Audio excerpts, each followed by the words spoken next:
Hello, good morning, and welcome to Newsfile. This is your most authoritative news analysis platform, and here on Newsfile, we put Ghana first. It is an existential threat. Galamsey. Everyone, including experts and the president, know and say this is what it is: an existential threat. The fear of mass extinction is real because of the devastation of Galamsey. Cocoa, a crop that sustains your economy, is threatened. The world's second largest producer of cocoa is set to make its smallest harvest in 12 years. And those who buy our cocoa may just reject what we produce because Galamsey is poisoning it with chemicals. Mercury is not only destroying your arable land and forest cover, life in the water is dying. It is poisoning your food and your water and causing disease that is killing. The water whose price you complain about as rising beyond your pocket is threatened, and you have been told that you will soon have to buy water that is imported to drink. Think about these and get ready to take action. If you believe that the political leadership have failed or are failing by continuing to talk and do less. Even your chiefs, who always are quick to remind you that they are the landlords, are now giving up and giving excuses. But as it is said, they are complicit. We'll be right back to deal with the vexed matters. I'm Samson Lardy Anyenini.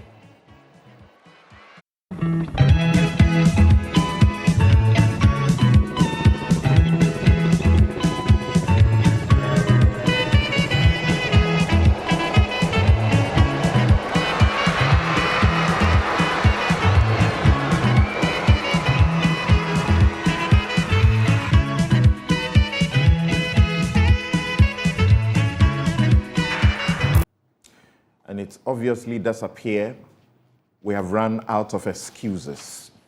Those to whom we have given the power and the mandate to fix the problem continue to tell us about the problem rather than taking action to give us the solution. I will be opening the phone lines at a certain point. So if you are particularly in a mining community in this country, get ready, get yourselves together, and call us. We want to know what the situation is where you are. Of course, we do know. Our reporters have come around, the Rastos, Asaridonko, and the rest of them. Oheming Tewia, they've come around, and they've shown us the pictures of the devastation that is going on within your backyard, most of which you are also involved. Now, like Greta Thunberg, the Swedish climate activist, has said, even children can make a difference. Ask yourself, how old are you? She was, 15 when she was giving this speech? How old are you? And what role are you playing? So this is my take this morning. You have a role to play. Don't wait for those who have failed you and continue to look up to them for the solution. She said, we have to speak clearly, however uncomfortable it will be to speak. Call us. If you know some chief around your community who are involved, and we have some of those footages who are involved, you are trying to get attention and get your people together to act, and these chiefs are preventing you. Of course, the police have arrested one of them and their family for behaving in this way and putting the lives of many and the future at risk. Tell us about them. Expose them. Let the whole world know about them, that they are not worthy to call themselves your chiefs. And for those who are lying to you that they have practically no role to play because the concessions are given in Accra, tell them to their face that they are lies, and they ought to be told that that's what they are doing, and they are not helping anybody. She says that the people who are supposed to do their job are not matured enough to tell it as it is. They are diplomatic about it, and they leave the burden of telling things as it is to children. So please ask yourself, how old are you? You can do better. It is the suffering of the many which pay for the luxuries of the few, the people getting rich. And in this community, we have seen some of them. They are so filthy rich, they don't know what to do with their wealth.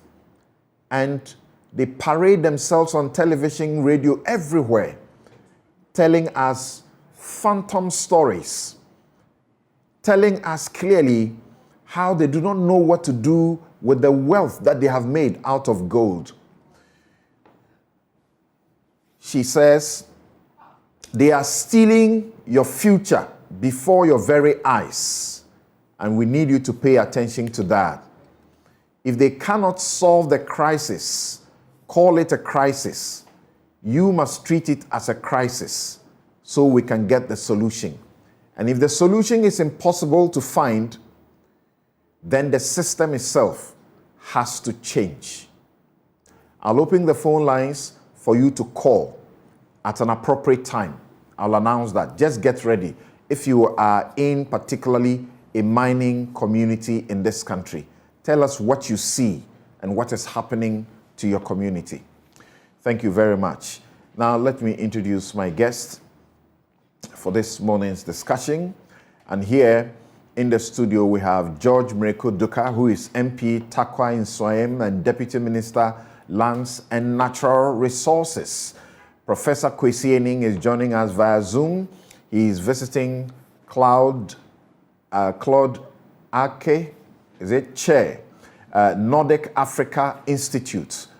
Prof, you helped me with getting this correctly. University of Sweden. And Godwin Ama, a General Secretary, Ghana National Association of Small Scale Miners. Professor Gladys Nyako Ansah is co-principal investigator, University of York, University of Ghana, Galamsey Research Team. She's the one who told us a story about 3 weeks ago or 4 ago on this show when we dedicated the show once again to Galamsey about how farmers were buying sachet water to take to their farm to mix their chemicals for what they needed to do. That has been confirmed by many people in the farms where Galamsey is going on.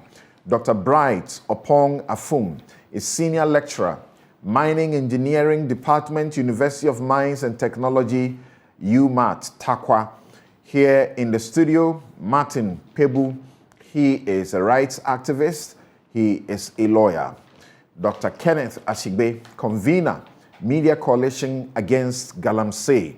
They began this whole conversation many years ago, 2016 and 17, more particularly, and got this government to change its plan about how to fight Galamsey to take on the fight the way it began to do and has been doing.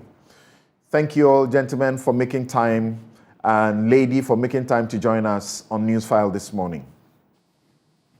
Thank you. Great. Right. So as you are clearly aware, there have been some meetings in the course of this week. The president felt it necessary to meet with chiefs and at the National House of Chiefs to have some deliberation over what to do in the present circumstances. I believe that it may be important to listen to the president and what came out of that meeting. My representatives in each of your metropolises, municipalities, and districts, you are the representatives of the president. It cannot be that the president at the national level is waging a war against Galamsey, and you at the local level, my representatives, are compromising that fight. That cannot work. I'm not here to threaten anybody. But I want you to know that this is a struggle that I take very seriously. And I will not be in a position to protect anybody against whom evidence is masked about their complicity in this matter. What happens in Ghana is that there are accusations are made against people on Blanc, in Gros, MMDC. I don't operate with that. I don't operate with rumors. I'm a lawyer. So I'll always be dealing with facts. But if facts are brought, you will be invited to comment on it. Your colleague in Busomifrel, there have been public accusations about his involvement. He's been summoned by the Minister for Local Government to come and answer. Unfortunately for him, it has coincided with the death of his wife. And apparently tomorrow is the first week, the 1 week celebration. So he has not been able to respond.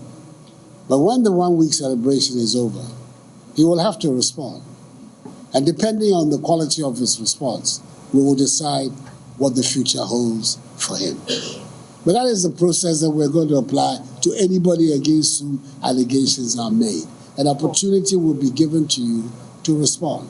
If the response is not satisfactory, you can guess for yourself what the consequences are. Right. So the president has been sending some of those around. But there are those who feel that we have gone beyond this point, and the president is only interested in giving excuses. And for where we have gotten to, there is too much evidence requiring him to act upon them rather than continue to talk and suggest that there's no evidence of what is going on.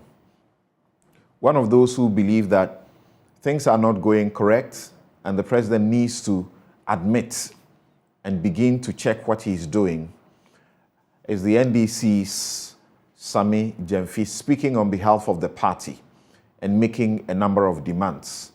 And also Martin Pebu, who is right here in the studio. He spoke on the Super Morning Show. So let's listen to them.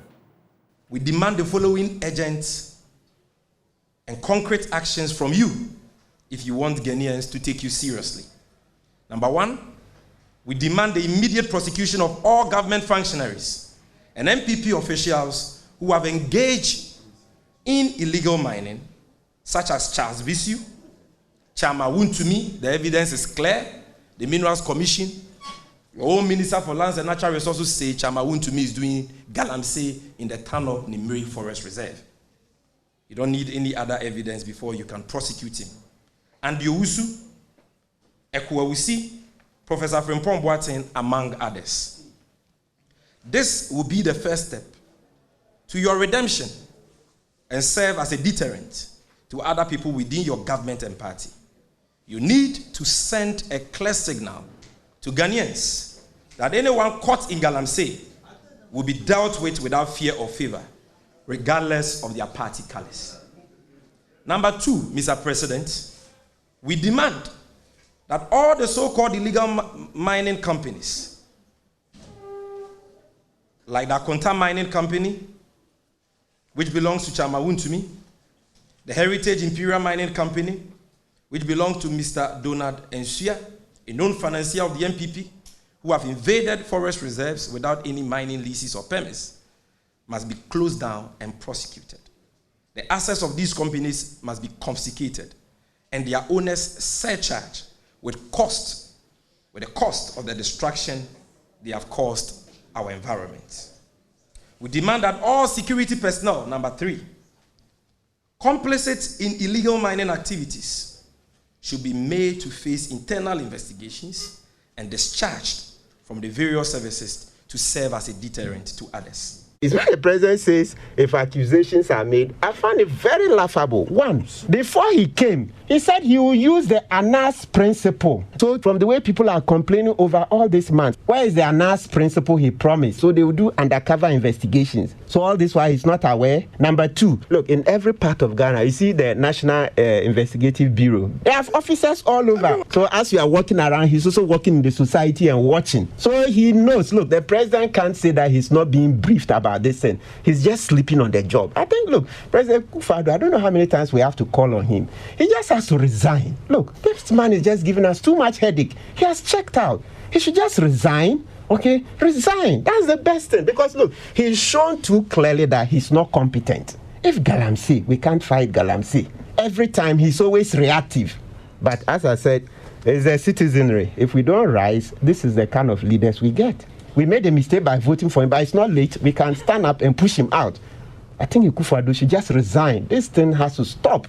He's taking us for fools. It's just too much. You can't just disrespect the whole country. Every time you just come, kukwasa, kukwasa. What kind of thing is this? Right. Now, I'm bringing my guest on to begin. We will do some reconnaissance of sorts. We'll do some prospecting and begin to find out if we have the license to go into the forest, among the rest of them, to do some mining.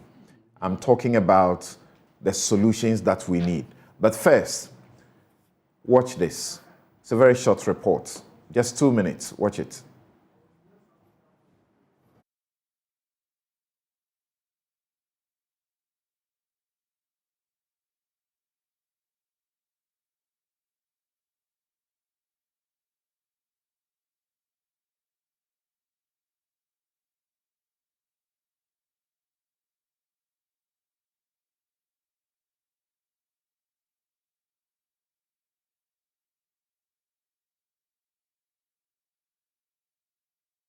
Land close to the size of 2 football pitches has been destroyed and the forest cover removed by illegal miners who are bent on getting the precious mineral. Posomchi Range Forest Reserve has become a hotbed for illegal mining activities in recent times.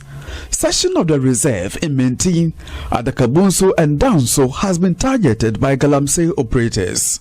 Deputy Minister of Lands in charge of forestry, Benito Owusu-Bio, during a visit to the reserve on August 22, 2022, described as endemic the activities of illegal miners. He led a team of officers from the ministry, which included the Chief Executive of the Forestry Commission, John Alote.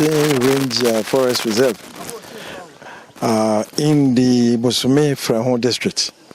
Of Ashanti region, to be precise. This is the 3rd time I'm coming to actually this spot, and I think this place is very endemic with illegal activities. The visit followed an intervention from the military task force to flush out illegal miners who had destroyed several hectares of the forest. Mr. Owusu-Bio was unhappy there had been little support from the district security committee in the area, headed by Yao Danso, to the illegal mining fight. The DISEC, the district security, the district assembly, they must be up in doing because they are here. We in Accra cannot come here all the time. They must be up in doing. They must cooperate with our district managers on the ground, and that will help to stem the tide and the wave of illegal mining activities. This is River Minty. It is crystal clear upstream here. But down there, it has been destroyed by illegal miners. This was the fourth time in 1 year the Forestry Commission had responded to operations of illegal miners in the Bosome-Frehun district. Questions, however, remain unanswered why the portion of the Bosomtwi Range Forest Reserve is a hotbed for illegal miners. From Kumasi, for JoyNews, Ohimintewia reporting.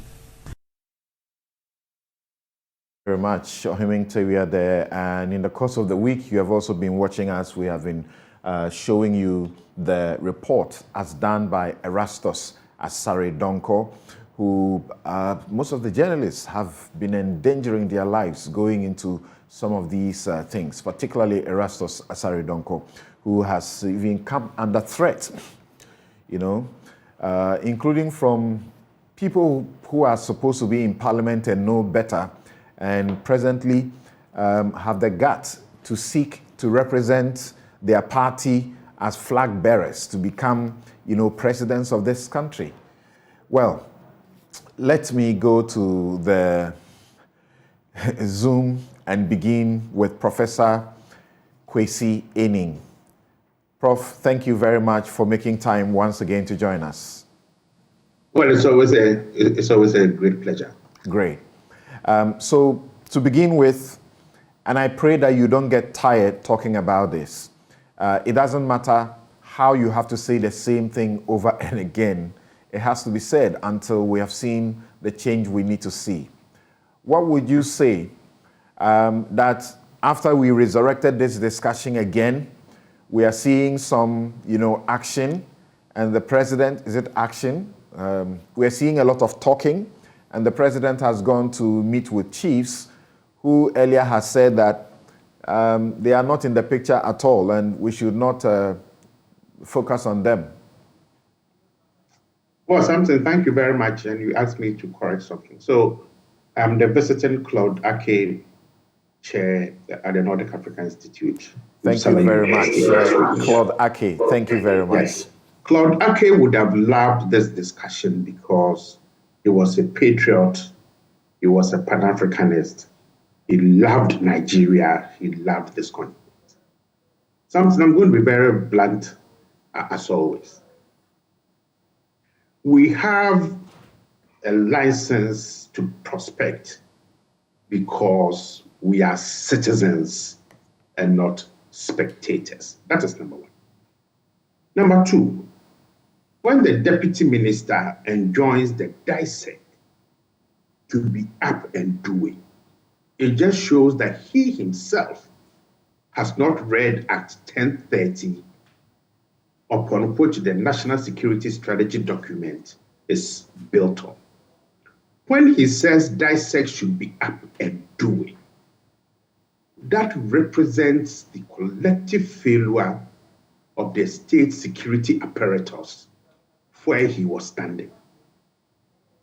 And for him to plead with them to be up and doing, instead of asking the president to sack everyone who sits on that side, dissect, reflects the larger challenge that we are facing, and which the president, in talking about looking for facts, because he's a lawyer, raises fundamental questions as to what more facts do we need. Furthermore, that he would not protect anyone. What the signal is that this fight cannot be won with facts. It must be won with widespread social action that says we will not accept this anymore. It will not be won because Ghana has become a state under siege, a beleaguered state in which there is a state within the state, that is the deep state, that is influencing the way that policy relating to mining is made, how it is understood, and how that policy is either implemented or it is constructed. What do I mean by a deep state? We are seeing individuals and groups who have not been voted for, who don't have any remit to speak or act on our behalf, influencing elected people like this deputy minister, talking about DISEC being up and doing. The DISEC is located within a MISEC and a MUSEC before the REGSEC, and finally, the National Security Council. So when ministers who ought to know better befuddle the points and muddy the waters, it gives opportunities for these groups to know that they can act with impunity and go scot-free. We are now seeing a shadow state that parallels the system that ought to be the enterprise called Ghana, in which these unelected people, be they chiefs, business people, politicians, ordinary individuals, chemical sellers, all have come together in multiple formations to undermine the authority of the state. What we are seeing is a state that is incapable and unwilling, first, to implement the laws that it has made for itself voluntarily. And when people flout those laws, to punish them. Because if we have an intelligence service that works, what you've just shown on the screen must not happen. If we have chiefs who have sworn to protect the environment for generations yet unborn. And this raises yet another question. We know in a lot of our communities that we are not supposed to swear and curse using the river god. So where are all these gods when the rivers have been destroyed to such an extent? Okay, so what it boils down to is that we are seeing a state in which it's become a free-for-all. The rhetoric is fantastic. We have the institutional framework. We have the laws, but they begin or they serve to undermine our collective interest instead of protecting, strengthening, and preserving for future generations. This is a state in crisis. And I know that Martin and I have had this conversation, that those who do what you are showing, we need to elevate this not only to an existential threat to the people of Ghana, but it must be made a treasonable offense. Because this is the livelihoods of generations yet unborn being thrown away. And we don't need the Greta Thunbergs of this world to come and tell us what we are seeing. Holding public office comes with responsibility. And being ordinary citizens also comes with responsibility. Let's be bold enough, let's be daring enough to use those responsibilities that we have to ensure that we can preserve the environment. How important, Professor Enin, how important is the meeting the president had with the National House of Chiefs? I don't think it's going to have any impact at all. Because were we to, across the spectrum of public interventions and public actions, say, what is the nexus between public utterances and implementation? That correlation will not be positive. So that meeting was a nice meeting. It brought people together. They had opportunities for a photo shoot. And that is just it. I'm not expecting anything at all to come out of it.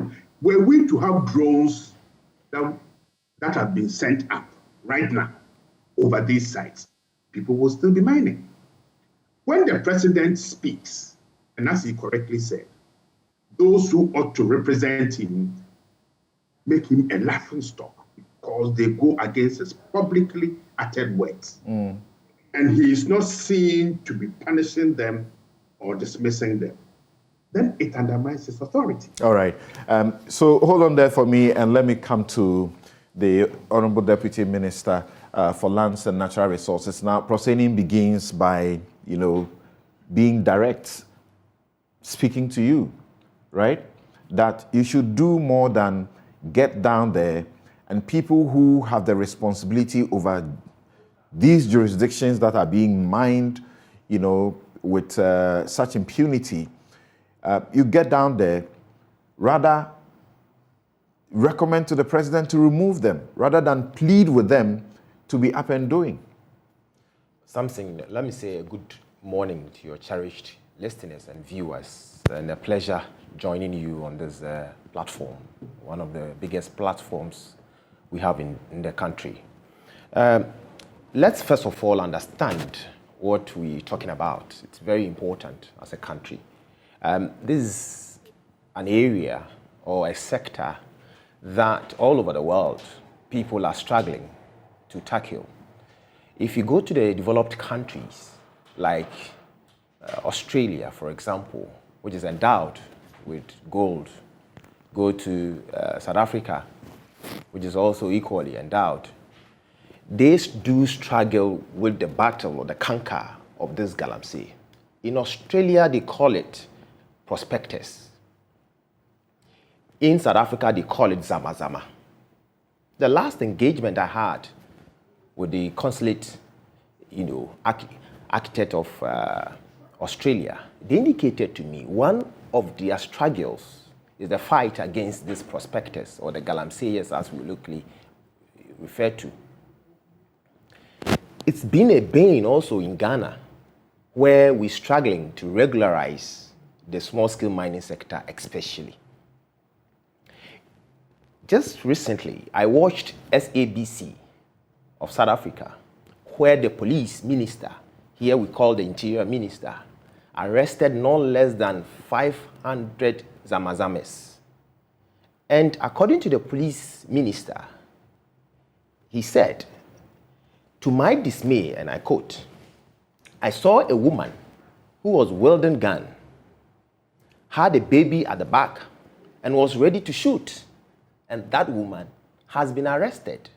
So we have these recalcitrants who are in the system globally, disturbing the mining industry.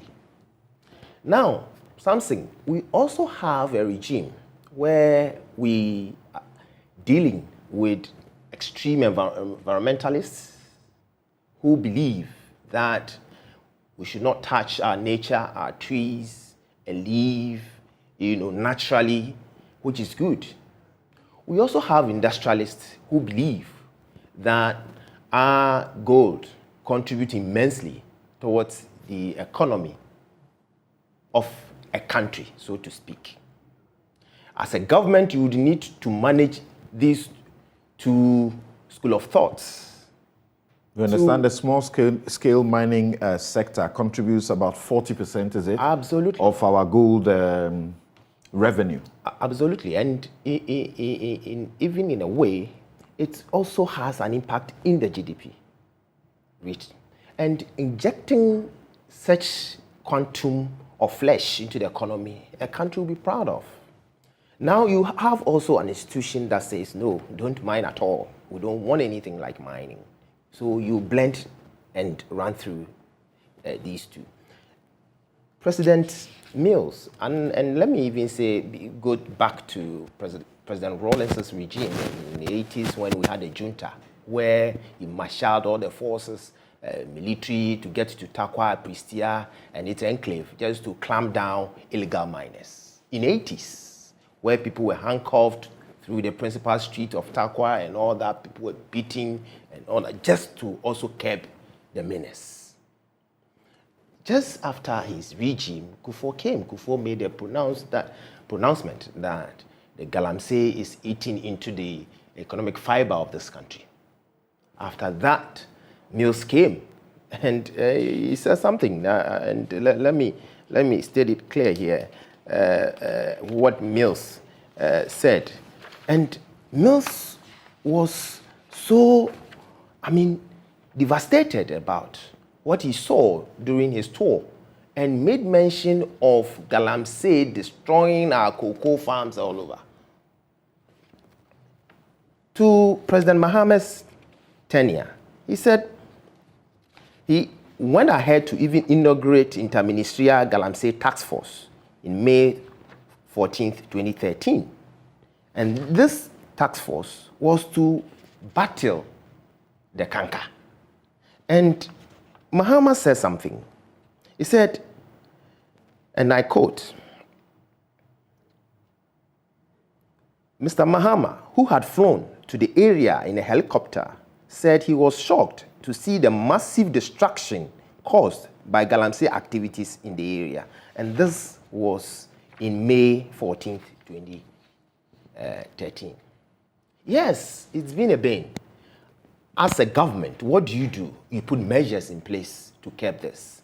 But Samson, one thing that I want us to observe as a country, if we don't address the issue as it is and point fingers at people that we think it to be politically expedient for us to point fingers at loosely, we will not fight, we will not be able to fight this canker. We need to understand the whole gamut of issues surrounding this. Thanks for the background. I know you have done some work. We'll get to that. But there's a specific issue that prosecution raises, and I ask you that.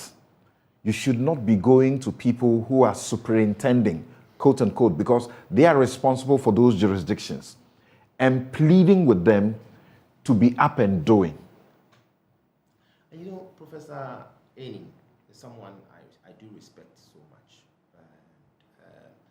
I just listened to him, and he said something that I said really. He said the president has to sack people who sit on dissect. Does the president have that even power to sack all those who sit on dissect? We're talking of allowing institutions to work. We're talking of the police. We're talking of the military, the security agencies sitting on dissect. And the president has to sack all of them. Is that what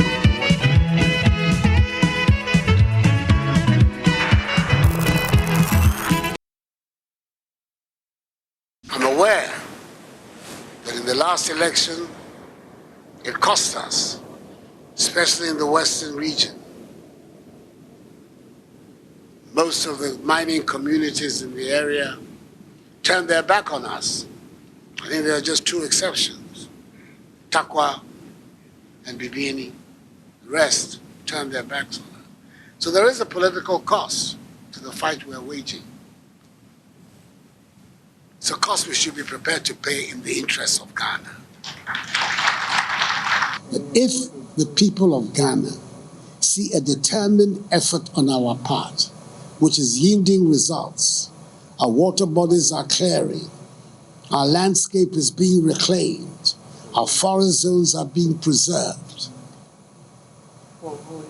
it'll help them enable us do what? Break the 8. We apologize sincerely for the brief interruption as the minister was making his presentation. You didn't hear him speak specifically to the DCEs? The president appoints them. He has the power to disappoint them. I was there, and I heard him right. And as I was saying... Yeah, so why are you focusing on he should sort of disband dissect? That's not the focus of what he said. He made that pronouncement, but before I address those things, I think we need to make some corrections. Possibly I did not hear him well. And if he says so, we are not in a junta regime where the president can just get out and sack people who sit on dissect. It's not. So you are a lawyer. That's what I'm asking. Yes, he said, don't go there and ask plead with the people, plead with the leaders there, the political leaders there to do better. Don't do that. You should be doing something else. What should he do? As a president of... Not he. You, the ministers, going there and pleading with the DCEs to do better. You see, we have been going to the ground to conscientize, sensitize the people as to the need for us to collectively, dispassionately fight this menace. For example, as a ministry, we've set up the district mining committee. That entails the environmental protection agency rep at the district, the minerals commission rep at the district, all the security agencies, the NANOM, the head of DISEC or MUSEC or MISEC or whatever we call, making sure that we put a team together that would manage the regularization of the whole sector in the district. If that is done and done well and deepened, I believe we could, in a way, reduce the menace. You mentioned Professor Mills and John Mahama expressing their disgust about destruction. I didn't get the purpose for it. What was it about? I mean, the import was that the way we're creating the impression that mining or the illegal mining just started. I mean, the formula of just... Somebody has created that impression? Yeah, yes. I mean, really? That's the impression that I've been getting. Oh, that it's just started. Somebody when I was entering, just asked me, why Galamsey now? Why Galamsey now? Is it more pronounced now or it's not? You see, it's good people are being aware by the creation of the social media. Now, fortunately for us, somebody may be in Mahamo, in my constituency, and just take a snap and send easily. They are reading that forest reserves are being mined. Yes. They should be worried. So if a forest reserve is being mined and mined illegally, that forest reserve and its innuendos must be treated as such. They are seeing what is happening to the water that they are supposed to drink. And that is Ghana what Water Company is telling us in most recent times what is happening, and the fact that in the next few years, if we are not careful, we'll have to buy water that is imported. So it's clear that things have gotten out of control. You see, we cannot tend to behave as if practically we don't know what is going on. I'm worried as a Ghanaian, having the turbidity level of river bodies getting bad, to put the cost on the Ghana water and all that. How do we then solve or resolve this matter? Let's sometimes treat some of these things dispassionately, like making comments that in a way would derail the effort of the ministry. So we'll get to the things that you have been trying to do. Would you say the meeting with the chiefs was important? You were there yourself. Very, very important. Because the chiefs are also actors in this. So what was the purpose? The purpose is to also passionately appeal to them, because they are the owners and of this land that we're talking of. They say they have no control. You are the one who give their licenses. I mean, we run them through. Some of these concerns were raised, that a license is signed without their consent and all that. When the license is gazetted, a copy is sent to the chief, the local chief, and is by the law. When the Minerals Commission officer also generates the coordinates and all that, and later on gazetted, a copy is also sent to the DC.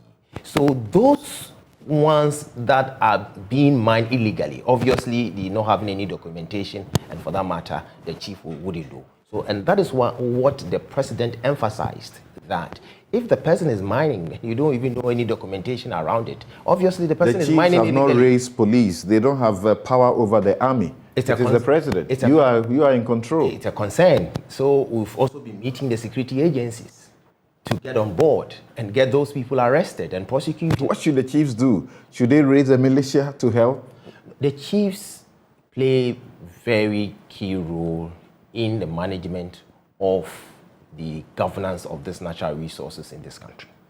And if you are a chief and you have that control, like what Doma, Paramount Chief, said, that a chief wouldn't have that, authority to say, I don't know what is going on in my jurisdiction. It would be very unfortunate on his part to say so. And he is so determined that he wouldn't allow such things to go on. And something, if as a country, as a chief, if you have your community, and myself or you go there that I'm going to mine, the chief says, I wouldn't allow you. You can't mine. I'm telling you, you can't mine per the local structure that we have in this country. So if we come together as a country and, think or decide that as a community, as for this community, we are not allowing anybody to mine in our area or jurisdiction, it wouldn't go on. If you take, for example, the measures we put in place in making sure that we control the turbidity levels of our river bodies, like making sure we recruit river guards that will be patrolling the river banks, making sure that speedboats are procured to be put on the river bodies, and getting the naval command to be around monitoring from the source to the end, making sure that security posts are erected at vantage points of these river bodies where they can coordinate. You know, Prince Kofi Amoabeng, he says that stopping Galamsey is easy, but Akufo-Addo is using it to fill the party financiers' pockets. He says, and to the issue that I had just, suggested to you, he says the president has all the powers to stop Galamsey, and so if he doesn't stop it, don't ask anybody. You should be asking the president, period. He says, we have given the president the army, the police, and everything that he needs. So what's going on? Some of these accusations, I don't think will help resolve this matter. The president, yes, had, and that is why I even referenced the previous regime where they also, lamented on this Galamsey thing. But practically, what the questions you need to ask, what are the measures you've put in place as a government to curb this? I don't think being brutal on people only should be the option. We must have the Operation Hall 2 that has been sanctioned and going on, making sure people are arrested. Recently, we arrested 167 foreigners. We need to also have measures that will regularize the whole system. And that is why we've put in place, mercury-free machines, just to, in a way, support small-scale miners. From the pronouncement from the president and from your minister, and from some of you, this is a crisis, isn't it? Yes, it will be a crisis. But you are not treating it as a crisis. We are, because you don't want me to be talking. You want an action to be done, something drastic to be done on the ground. I had to come from the field to join this conversation, to explain to your cherished listeners and viewers what we You have told us about what you have been doing since 2017. Yeah. But the results, it's not showing. And that's what people are concerned about. You see, it wouldn't take a day. I was telling somebody that, yes, this is a bane. Robbery is a bane. Police have been clamping them down. It hasn't stopped. It wouldn't take a day. No, it's not an event. 5 years. It's not an event, obviously. It's something that will continue. The struggle will continue. But for the interventions of this government, the situation would have been dire. I'm telling you, because I have been practically be part of the solution structure that we've put in place as a government.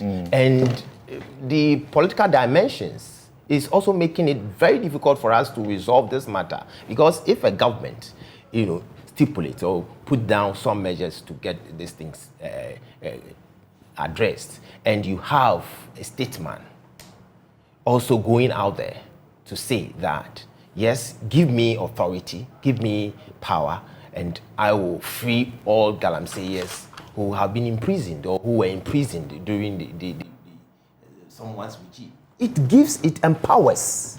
It gives them some kind of impudence. Really? To do more. Hold on briefly for me. Let me go on the phone lines. On Zoom, I don't know how to process what I'm listening. Let me speak to Dr. Bright Opong-Afum, Senior Lecturer, Mining Engineering Department, University of Mines and Technology. Doc, first, where do you place what the president has had to do go to meet with the chiefs, and what can that do in this fight, quote unquote? Yes, hello. Yes. Samson, good morning to you and to the viewers of this cherished station. So I'm listening to the president and I'm listening to the Honorable Deputy Minister. And yesterday I couldn't sleep well because I'm sad because of what we are doing to this country. You know, you have authority to sanction the law, the regulation. Now you are delineating or you are giving out authority to somebody else to marshal resources from nowhere to control what you have authority and the resources to manage. Now it becomes absurd, like you are trying to shoulder responsibility to somebody else. And I feel very sad as a young man and as someone who is looking forward to seeing a bright future, you know, for the country. I refer to these things as the enemy of the republic because it looks like we all know what is happening. We know who is involved. We have arrested some people. In fact, the first point of arresting some people indicates that we have access to the blockchain of people involved in this activity. So why are we not going to them? Where are the financiers? Why are we not going to them? But we only arrest the frontliners who are finding something to eat. Then we only arrest them. Then we leave the story behind. Now, this is what I say. If the president has got all the machineries, all the resources to manage this menace, and we see it in the form of talking and not implementation, I feel sad because I am powerless if I go into the community and I see illegal mining. There's nothing I can do. The chief, I don't know whether they have, you know, those days where we have militia in the palace where they can just go around and arrest people. I don't know whether they do have it now. So if the president is saying the chief should support, is he saying that they should gather militias to go and arrest illegal miners? Now we are talking about the environment or the illegal activities are producing like 40% to the GDP. I'm very sad to hear that. Are we saying that the small-scale miners are the ones destroying the environment or they are the illegal miners? If we classify the 40% contribution coming from small-scale miners, we should know that the small-scale mining is not illegal mining. And so we cannot bump them into this issue unless the deputy minister is telling us that the small-scale miners contributing 40% are also illegal miners. So we need to move away from these kinds of, I'm sorry to say, ways to defend some actions that are not defensive or defendable, right? We need to rather take the bull by the horn. We have used brute force, it never happened. Now I can give an historical perspective to this. When in the 50s and in the 40s, when they were mining the water body, the government of the Gold Coast stopped mining, and that's why we have some of the dredging machines still at Ankobra now, because they stopped them from mining because of their destructive nature. Now we are saying that in our time, we have more knowledge, we have more regulations, we have more law, we have more whatever, but we are not able to stop this menace. I think there should be a state of emergency by the president. We have to align ourselves to step-by-step procedures in solving this. I like some of the questions you put to the Deputy Minister, and also some of the statements by other people on this conversation, that the solution is simple. I agree to that. It may be a wicked problem, but it's very simple. We know, I cited a letter from the Forestry Commission giving permission to the Minerals Commission to enter a forest for prospecting. Now the Deputy Lands and Natural Resources Minister is saying that he's sad for entering into a forest and seeing a devastating effect. What are we doing to ourselves? You have given them the go-ahead to go and do prospecting. They have destroyed the area, and now you come back to say that you are sad.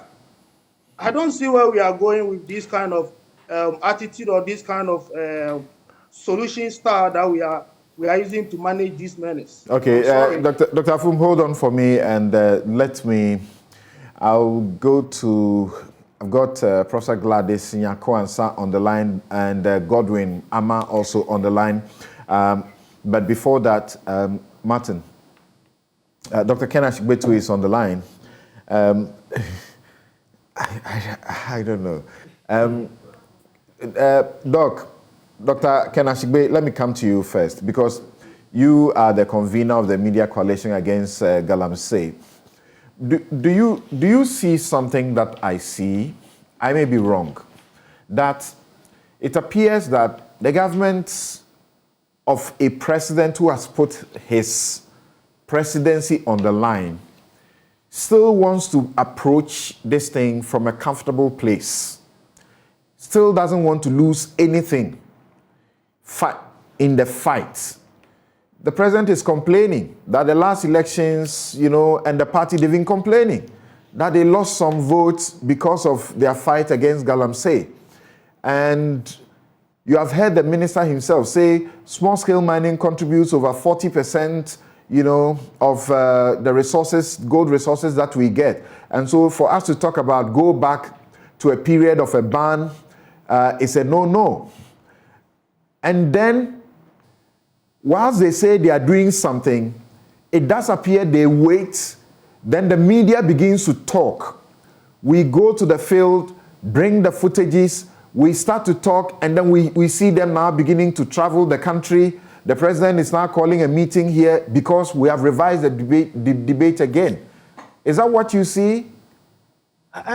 Samson, to tell you the truth, sitting on this program today and hearing the Honorable Mekuduka speak, my heart bleeds. My heart bleeds. You are in a crisis. You are in a situation where you are under economic attack by the Chinese, destroying your cocoa, and planning how they are going to take your place. You are in a situation where kidney diseases are on the rise, and the age at which it's attacking your youth in the mining communities is on the rise. You are in a situation where the turbidity of water has gone up in some areas above 3,000, when the WHO gives you the permissible limit as 5 NTUs. So it's not surprising that people are, taking rainwater itself that is polluted, because when the mercury rises up, when the rainwater is coming down, it's also polluted, and buying sachet water to water, their farms. And, and Honorable, you see, you remember that I gave you the example of Heritage Imperial on a TV program on the same Joy FM. And up till date, we don't even know what has happened to Heritage Imperial. And then also your minister has shown political courage by pointing out Akonta Mining, who is mining in an mining illegally in a forest reserve. So the president talks about give me evidence. This is the Minister for Lands providing the evidence. This is the Minerals Commission, the regulator, collaborating what the minister has said. This is the accused person coming back and showing us entry permit and accepting that they themselves are involved in an illegality. And unfortunately, when the president got the opportunity to speak, he spoke only about one person and left another person, an alter ego of Akonta Mining, out of the situation. So when we decide that we will not use the force that is at our disposal to deal with the challenges that are befalling us, then we have a major issue. Because what happened to all the drones that we're supposed to get? If all the drones that we're talking about were available, it would not take my mate in tech to go to the forest before then, go to the forest 4 times. Because from the drone footage, we'll be able to get it. You refer, Doc, you refer to Akonta Mining, Chairman Wuntumi Entwibwe company. What exactly is it you say should be done by the government against him? The president met with the National House of Chiefs. The president of the National House of Chiefs, Ojiahoho Yaojebi II, has said that there's no evidence that Chairman Wuntumi's company is doing anything illegal. If we have that evidence, we should bring it to them and they will do something. Oh, well, then maybe I'm sure the chief might be have been asleep, that he's not seeing the press release from the Minister for Lands and Natural Resources. He is not seeing the press release from the Minerals Commission. Maybe we should give him footage of the fact that in the Nimre Forest, there's drone footage that shows that Akonta Mining, has vehicles within it. I should also tell him that one of the deputy ministers went back to the forest reserve, asked for roadblocks to be put in there, and Akonta Mining, as we speak now, have destroyed those roadblocks and are within the mining reserve. So I don't know what again that this chief wants to see. That if Akonta Mining is working, and as we are told, with military guards and the rest of them, does it not suggest to you that they are not doing the wrong thing, because they will not be protected to do the wrong thing, isn't it? So Samson, so you have appointed a minister, and the minister also has regulators, and the regulators are telling you that, and the minister is telling you that this company is involved in an illegality, and you want to listen to a chief who, when the president wants to come and talk about an existential threat, is asking about how much per diem setting allowances they are going to pay. Please, Samson, let's the least we say about that institution, and the person you're talking about, the better it will be for us. We have a minister, we have professionals, the Minerals Commissioner have provided evidence. There is drone footage. I don't know what, again, this chief wants. And I'm telling you, Samson, people like this are the reason why, as far back as the times of the days, the Fantis even wanted to do away with the issue of chieftaincy. It's a bad example of what a chief should be. But you see, you go back to, there's a town, a small village near Kwabing. They have a river there called Esuboni. The Esuboni is clean, and the people drink from it. And it's not because of a chief. It is because of a queen mother who's decided, as for her and her people and her ancestors, they are not going to mine in that river. They will mine everywhere but in that river. And so that water is clean. You drive about 1 kilometer to Kwabing, and Kwabing, all the lands have been degraded because there's a chief like the chief, the president of the House of Chiefs who is talking. We have a crisis before us. The minister has spoken and said there's an illegality happening. The Minerals Commission has spoken and said there's an illegality happening. The best you do is that you arrest the alter ego of Akonta Mining, which includes Bernard Entwibwe and his other director, NP, and do an investigation. Then, with the evidence that you find that they are mining within a forest reserve without a license, which sends to the Minerals and Mining Law, then you begin to prosecute. Let's see that happen in open court and make sure that that is being done. Then you would ensure that everybody else would know that if you fall foul of the law, you will be dealt with. And again, I disagree with the minister when he talks about the fact that we should. So when Prof. Enin talks about it, who is the head of the Minerals Mining Committee that he mentioned? Who is the head of the dissect that he mentioned? If you appointed, if you are a private person, or if this was your company, or if it was the minister's household, and he has a house help in the house, and by the time he goes home, everybody, everything in his house has been spoiled and destroyed and all of that, would he say he would keep that house help still at place? So we have people who have the primary responsibility of providing security, we have people who have the primary responsibility of regulating mining. And they are in communities where this thing is happening. The president should not be talking about Dr. Kenashigbe, there are people who are saying you guys are not being realistic. That granted that Wuntumi's company is involved in illegal mining, that he's a financier of this party that has formed the government, you don't expect that he will be a candidate for any prosecution or any investigation for that matter. He had earlier accused the NDC government of persecuting him and not allowing him to do his work. And you remember how joyous he was that once they have come to power, he now has the opportunity to go back and do his work without the inhibitions that he suffered. Well, you see, so there are great small-scale miners who are doing great jobs, and they should be allowed to continue. If Akonta Mining was doing a great job, I, for once, who's a lover of Ghanaian business, would celebrate him. But I do not care whether it's Kenneth Achille, whether it's my mother, who has sinned a law of this land. And that's what the president says himself, that it does not matter who is involved. He is financing, so what?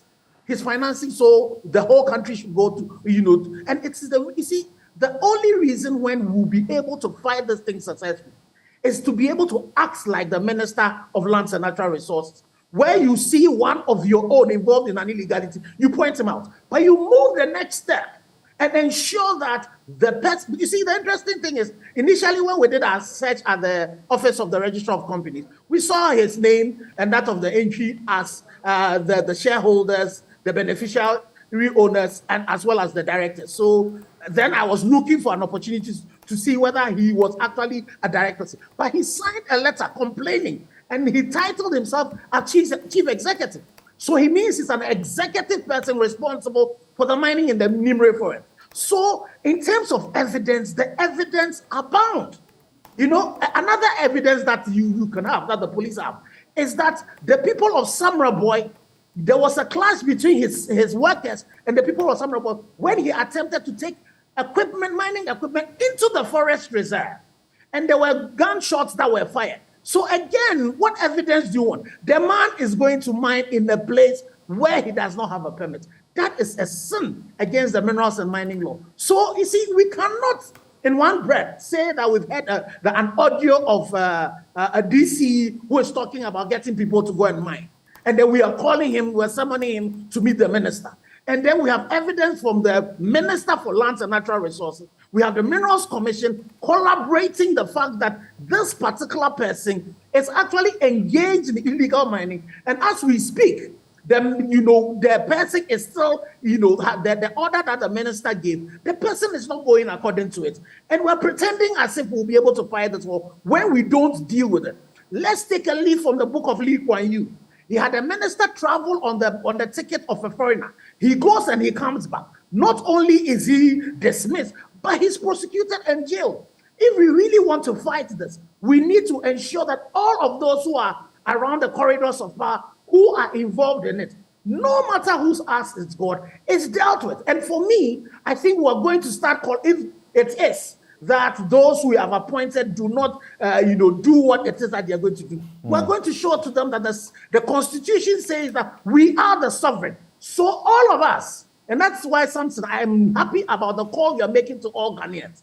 If we all care about this, our country, we need to collect the signatures. And I'm calling on the Catholic Church to whom I belong. I'm calling to all well-meaning Ghanaians. We need to cause a petition to tell the president that this is the evidence. And we are going to take the president on his word. The provision of evidence. You just mentioned that the minister has evidence of wrongdoing by one of their own, chairman of the party in the Ashanti region. And what he does is not what we do when someone is doing wrong. He doesn't call the police after him. He's not caused to be arrested. You just mentioned the president, also talking about the Bosome Frehu DCE, who he says is bereaved and is supposed to report to a minister, the local government minister, to explain himself. He doesn't direct him to, or direct the police, or direct him to police station, or for any arrest, any legal process to be commenced. Just hold on. I'm coming to Martin here for you to, tell us what you feel about that kind of posture, where when the people on the field, those who have been hired to do the leg work, to do call it the donkey work, when they are caught, it's the police we send after them. They pick them up. We throw them into custody with our bail sometimes and the rest of it. And then when it gets to the people who are, like he said, the alter egos around these entities, we are asking them to go and talk to a minister, explain themselves to a minister, and we are also telling the world about it without actually taking the necessary step. Now, let's hear what the president had to say about that DC that Dr. Ashigbe mentions.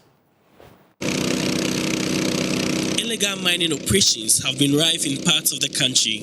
Some persons in high political offices have been accused of being complicit in the fight against illegal mining. These include the president's representative in various metropolitan, municipal and district assemblies, as well as party members. The president says the necessary evidence should be prescribed against suspected persons. At a meeting with the MMDCs in mining communities across the country, the president asked them to clear their names by enhancing their fight against the menace. You are my representatives in each of your metropolises, municipalities, and districts. You are the representatives of the president.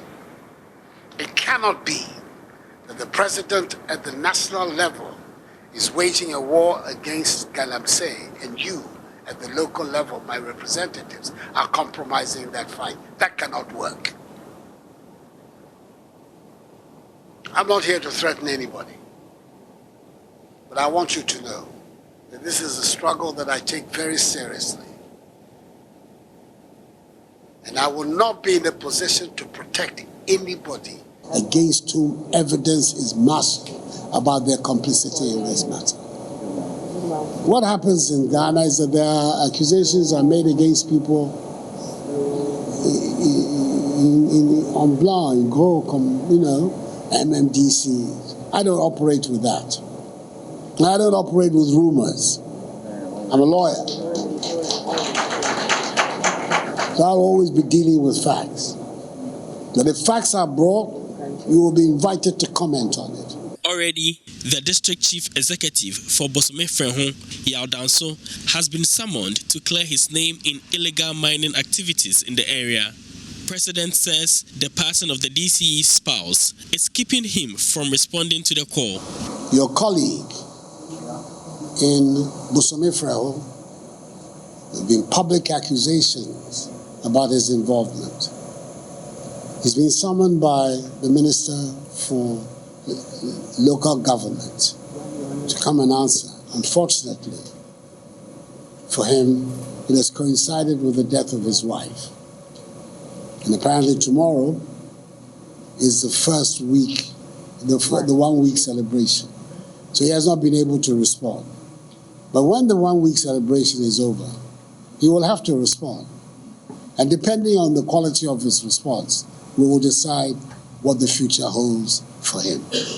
But that is the process that we're going to apply to anybody against whom allegations are made.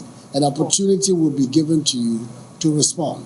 If the response is not satisfactory, you can guess for yourself what the consequences will be. Bottom here, the only and Yadia, Obibe Iska, and the amount, Nima Moa, Obientum Wow, Nima Moa, Vientum want to be my chances, said, and 2 years are coming. Says Nipano, Obia Quest, Panadia, and Coco, I am a man, Sikabia, Galamsey no Quay, when Nitra, I am a man, and Yesica, Galamsey no Quay. Enti ada na wo abenya tumi no wa tumi nkoye. Enti mesro fa ho adwen na kokoye sa de no. Anya sa emo ma gi permission wo papa no ho wie. Mama me kwan. Enti me chance na mde ma. Enti na asomo da ko do ase. Enti me kon kan no. Ya me boa na mde ni na ti uza no papa. Ya ba because me kwan me dissect enti me look ma se no a branda na ko ji scan de ma ho. Na se me ko office me akwaya dissect mo. So the one na maame de ese enipa ye careful no o ka che director say onye dwuma no na menum nyinu agene sika anti say den sika be manas but I am man check ya waje awie no. So Martin, Yes. the president is telling you and I that if any ordinary Ghanaian was caught in what we have just heard, this is what he says the DC has to go to the minister and explain himself. So that they will determine prima facie whether there's a case or there's no case. So what the president is suggesting to you and I is that if someone is caught admitting to doing Galamsey and saying that it is the panacea to making wealth, and once you have actually clinched power, you have had the opportunity to be a leader politically, it is your time. It's an opportunity for you to do what? Get into it and do it yourself. And there are people, including the regional minister, who is standing their way, and some woman who is also standing their way, and he's asking a party chairperson or somebody that this is what you need to do. The president is saying, when you get these people, what you do is send them to somebody to give an explanation rather than let the law begin to take its course. Yes, Sam, that is it. And that tells you the mindset of the president. That's how he sees it. That's why I said, look, the president had checked out long ago. The president has checked out long ago. He's just now just working and enjoying the presidency. Very shameful. You see why I said these things he's saying? Very shameful. He's a lawyer. He doesn't deal with that. It's not the same Nana Akufo-Addo who said he will work with the ANAS principle. And today there's even evidence, tape. And he says, go give the tape, talk to the minister. He should explain himself. So you see how he's done a U-turn, meaning that he never had a conviction that he wants. Let me tell you this tape. We are a media house. We are not the police. We are not the national security or anything. We got this tape almost over a month ago. Okay. And we became aware that it is in right custody. Good. Do you get it? So the president is telling us today that something that has been in their custody for like a month or more, the guy is bereaved. When did he get bereaved? Sam, I'm surprised. Don't be. That's the same way the president slept on the job. This is our case, NDA matter. When Dr. Anamzoya reported that people are about to steal initially it started like 5 million, but later it turned out that they're about to steal 21 million Ghana cedis in the gift-me system. The president was asleep. No, that's how the president behaves. He doesn't listen. He doesn't hear. He doesn't listen. He doesn't hear. Is it fair to be saying this, and you have been repeating it, to a president who has put his presidency on the line, that was at a least charade. to win the Galamsey fight? Okay, that's a charade. It's just kukwasa. That's it. It's posturing. That's why I said, look, Sam, if you follow, I'm sure you know it. The Americans call what he's doing the kabuki dance or kabuki theater. You just talk. That's it. You know that Ghanaians, when he says it, we like interesting, catchy phrases, right? That's it. And then you just get a byline, and then we run with it. You see how now it has exposed him. That's it. It's just kukwasa. He's never serious about it. Never. And you see now history is shown that it's not been committed. What they promised in their campaign was to regularize. Yes. And then soon after they won, the media coalition against Galamsey was all over the place, doing our own thing. Excellent. And the president decided that rather than the approach that he had promised to regularize, they would take the fight on. And then there was a ban. Yes. You can't say that is kokwasa, whatever that means. How far did the ban take us? And before then, let's come back.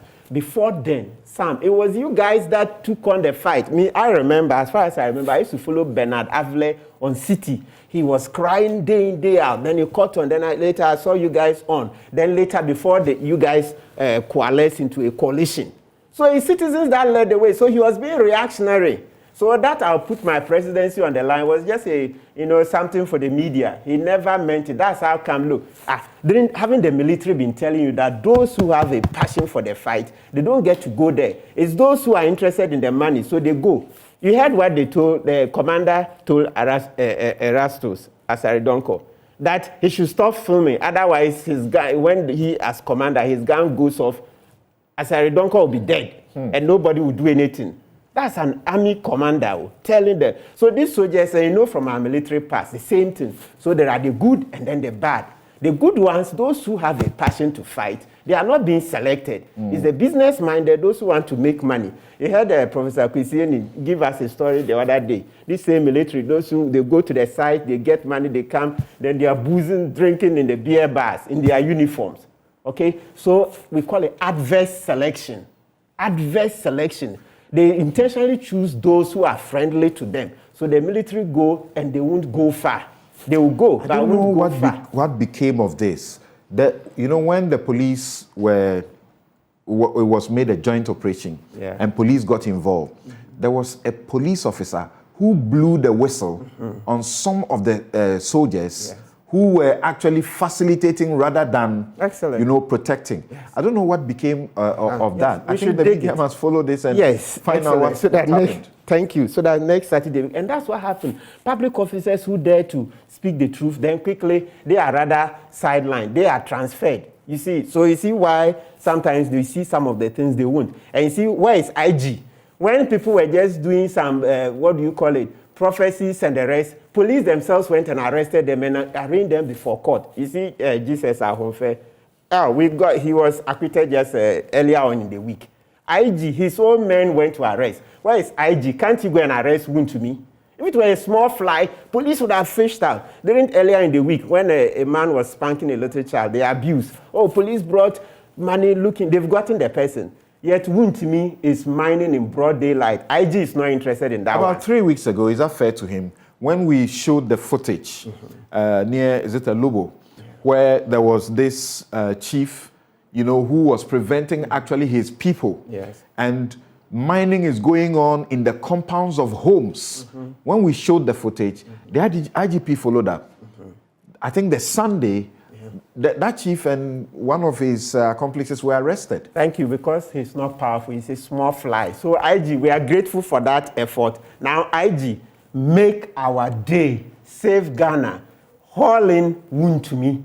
Because actually, I'm looking after this program. I want to call us Erastus that we should go. I will accompany him. If he's not willing to be complainant, I'm willing. Because if the police don't want to take him to me, I will go and lodge an official complaint and be complainant in the case so that they will start formal investigations. Because the president has shown that for him, he will cover up all erring appointees. That's his mantra. Anything he will do to cover, he doesn't want to lose even one battle. Anything he will do to cover erring appointees, that's the business they will do. There was a DC who misconducted himself and suffered over this under President Akufo-Addo. Not much. Do you see the... you remember the Major Mahama issue? Yes. Yes. Yes, but that one is because somebody was dead. Somebody died. So what else can you do? This is what Mr. Mirekuduka did this morning, and I'm coming to him, saying that the president can't do anything. Mr. Mirekuduka, are you aware of the public service? Everything is under the president. People are coming to my phone. I've never said the president... You said, what can the president do? When Professor Enin tells you that he should sack people on the DISEG and... I said that is not the law. I didn't say that is not the law, but what else? Are we not in democratic discussion? Yes, but the whole... So we allow the law to work. You can't just say president should go and sack someone. For what reason? You mean the president wasn't a lawyer? And telling me that it's not even important for the president to meet the chiefs? While somebody, the president was citing that the Queen Mother has been able to stop people from mining. You were burning excavators on site. Which law allows that? Exactly. I was decommissioning excavators. And you were saying we should be, the law you brought here, 995, doesn't it say it's after conviction, the judge can make an order for the... But you were burning them. Democratic dispensation. You were burning them. They had 500 excavators. See, I don't want to banter you on some of these things. You've made so many comments that I don't want to banter. Yeah. You know, it's because you've come to annoying people. You've come to annoying people. I will annoy you automatically. Somebody who is asking the president to even resign, I will annoy you automatically. But that's not what I'm after. I'm after Ghanaians. So, you have your own, thinking and what you want us to do as a country. You can be annoyed. I don't care. You can be annoyed because very good. That is because you wouldn't want to hear. You wouldn't want to hear the truth from me, and that is practically what is happening. So you can be annoyed. I don't care. But what is important is to address the issues on the ground and set the record straight. Dr. There have been issues. It's talking about, is it the Malaysia or which? Yeah, Lee Kuan Yew's principle that, for example, if you want to fight corruption, you don't fight it by catching small fishes. You go to the top and you make an example.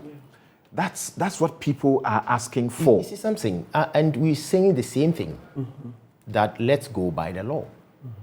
With the Akonta issue that you indicated, you asked because he's financing the party and that is why he's left. If you read the statement that the minister issued, the minister did not make an emphatic statement. He said alleged. So obviously the matter will be investigated.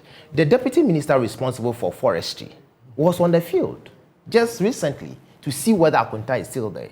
And per the report that he brought, Akonta has left the site. And the matter. Just hold on one second. Let me indicate that. Before you end. As we speak, right here on this show, I'm getting messages, but of course, we have to. What we do is that we verify things we hear. And you don't want to disbelieve everybody. There's somebody sending a message he says it's from that community where the Akonta mining is.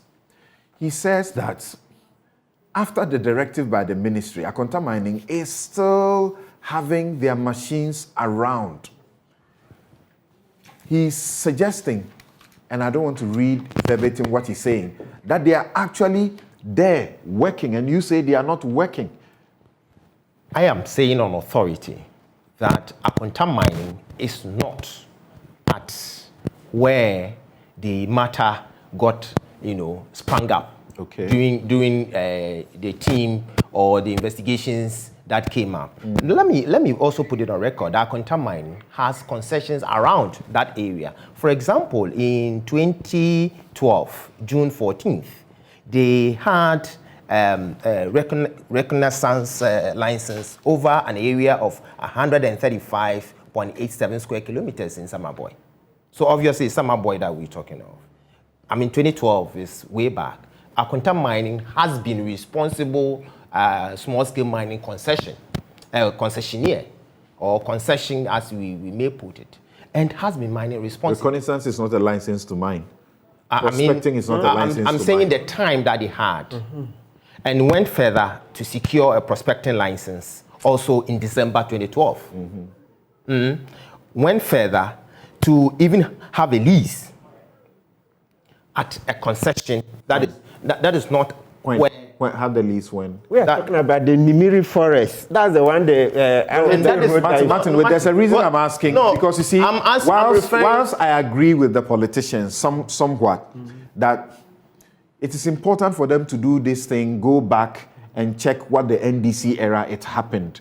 So you see, he's talking about reconnaissance in 2012. He's talking about prospecting license in 2012.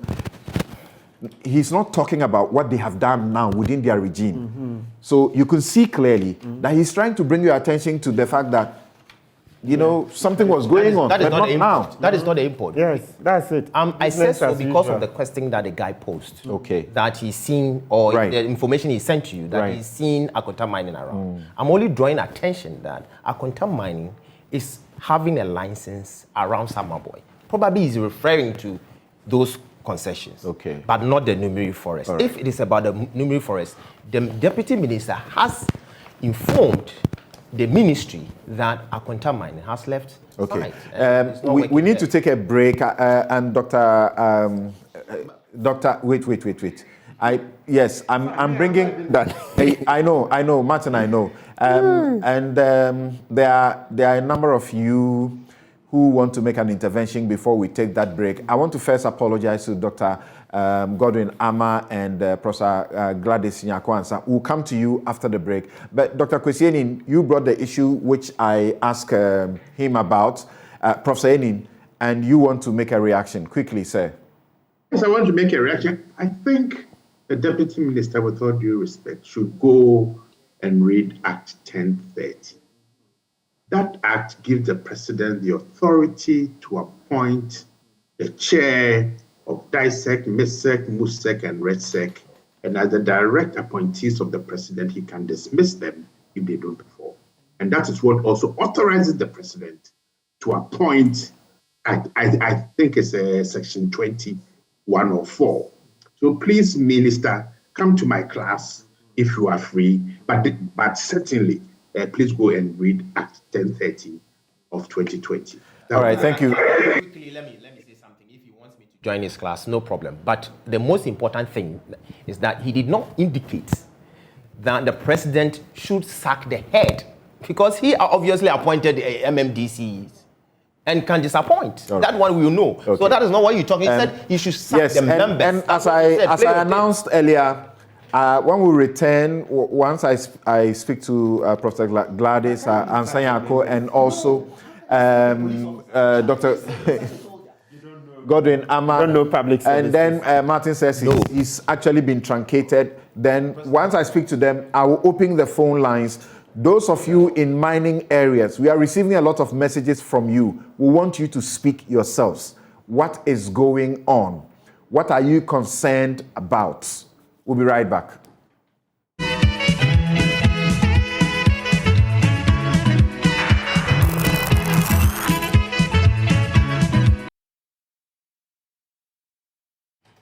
You're welcome back. This is Newsfile. This is your most authoritative news analysis platform. And here on Newsfile, we put Ghana first. My guest, George Mirekuduka, MP, Takwa Nsiayem, and Deputy Minister, Lands and Natural Resources, Professor Kwesi Enin, and Godwin Ama, General Secretary, Ghana National Association of Small-Scale Miners, Professor Gladys Nyako-Ansah, Co-Principal Investigator, University of York, University of Ghana, Galamsey Research Team, Dr. Bright Opong Afum, Senior Lecturer, Mining Engineering Department, University of Mines and Technology. Martin Pebu is rights activist and he is a lawyer.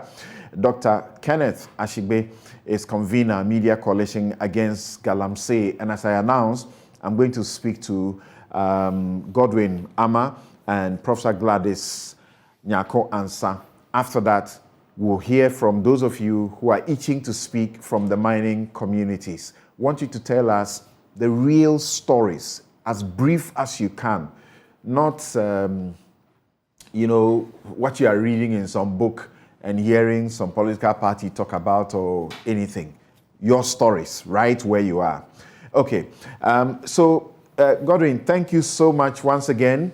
Now, as General Secretary of the National Association of Small-Scale Miners, how important is the President's interaction with the chiefs for you? Okay, first of all, good morning to you and all listeners. I believe, or the association believes, that illegal mining is a national challenge, but it can be handled at the local level. The local level, we have stakeholders that we need to engage, some which are non-state actors, and we have state actors. So the chiefs falls into the state, non-state actors category. And they are the first point of call when it comes to illegal mining or mining within this country. When you go to mining communities, areas that the chief and elders of the community says, we will not allow illegal mining operations to take place, those areas you see that their water bodies are clean, their lands are not destroyed, but you still have people mining, but mining with the requisite license. So it's very important for the president to engage with the chiefs so that we can manage it at the local level. We as an association have brought something we call the community enforcement approach, so that at the end of the day, the chiefs, the elders, the miners who have the license at those areas, the assembly members, the the religious leaders of that community should come together to form that committee so that we manage mining activities at the local level. What we intend also doing is to let Minerals Commission, let those members in the committee have the licenses of people who have applied. That's the legal licenses who need to be operating in those communities, so that then the chiefs and the elders of the communities will know. So if somebody comes and says that I'm mining in this community and I'm coming from A, B, and C, they will check the list of miners who are in their community for them to know that this person belongs to people who have been issued with licenses or not. I am working in the community where we have their river bodies all intact. That's Sa mine near Usino. In that community, there is no way that you can come and do illegal mining there because they have a committee in place. If the river body if it's polluted a little, they will come and find out where. Because they say we want mining to take place in our community to give job opportunities for our people, but we never compromise on the environmental issues in the community. So clearly, President meeting them is the first point of call. Secondly, when it comes to the district chief executives and the municipal and the metropolitan chief executives, they also have a role to play at the grassroots. But the evidence is clear that most of them are sleeping on their jobs, because you see a lot of people moving within their communities and they don't seem to care. So you see pollution at the highest level, and they are the head of the district mining committees. And they are not doing anything. So the KPIs that I remember during the interministerial committee, the points in lifting the small-scale ban, they brought that these chief executives will be measured based on their performance on the ground and how they handle mining issues within their communities. I don't know why we are not implementing that. If we implement that, a lot of DCs will not be on their jobs. Most of them are sleeping. So they are making it very difficult for the Ministry of Lands and Natural Resources to work. Because we decentralize the process, everything has been given to them for them to function, but they are not functioning. But as an association, we believe that at the local level, if we are able to enforce the laws there, at the end of the day, the issue of illegal mining will be of the past. Is Akonta Mining a member of your association? Small-scale miners are not issued licenses to operate within the forest reserves. And every license that is issued, you have coordinates.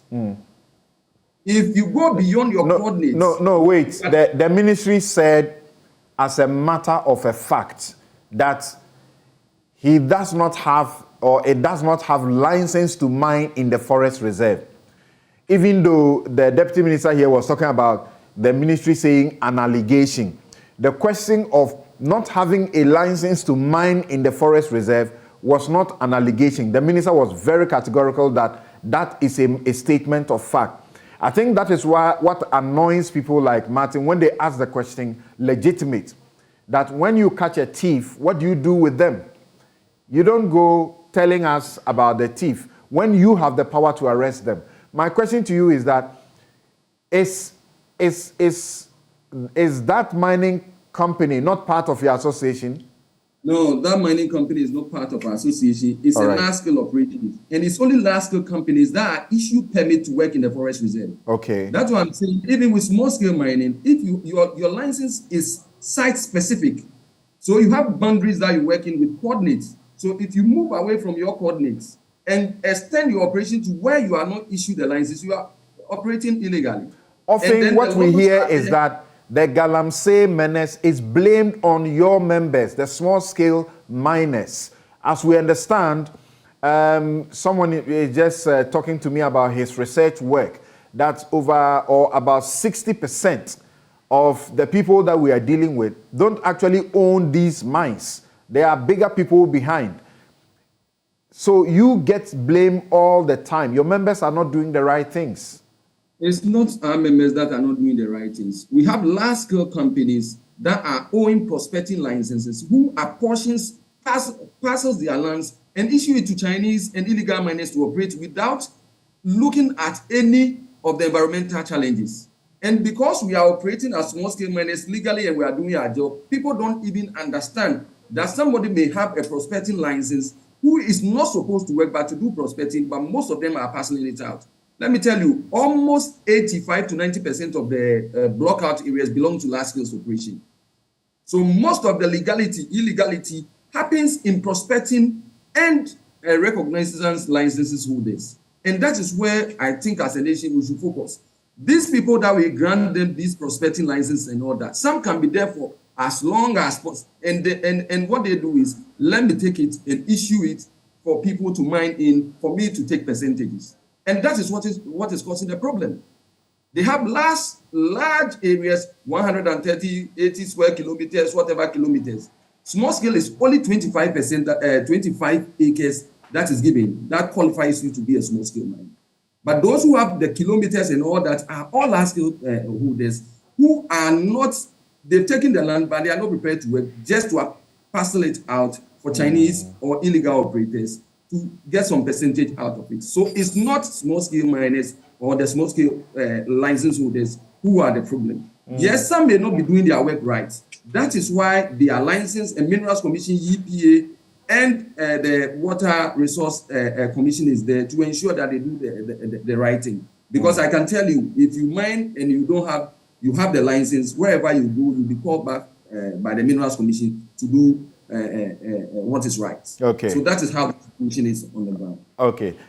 Thank you. Now let's hear the views of Prof. And she spoke to us about almost a month ago and gave us that graphic representation of what was going on about farmers having to buy sachet water, take along to their farms so that they can use for purposes of mixing their chemicals for use on their farms. Professor Gladys Nyakwansa, thank you so very much for making time to join us.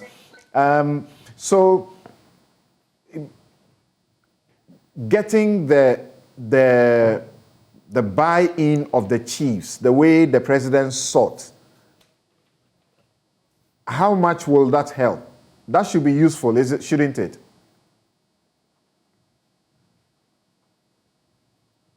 Hello, Prof. Please unmute your mic.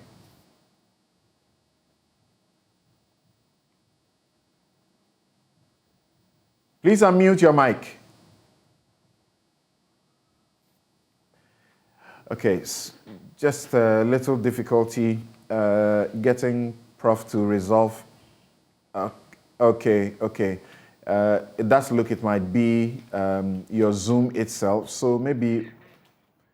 Okay, we'll try and reconnect and get Prof to speak to us. And what they have been doing is that these are professors who are not sitting in their universities, they have been going to the ground and checking what is going on. And about a month ago, there are some pictures I showed you. They were coming from her team, seeing the devastation that was going on.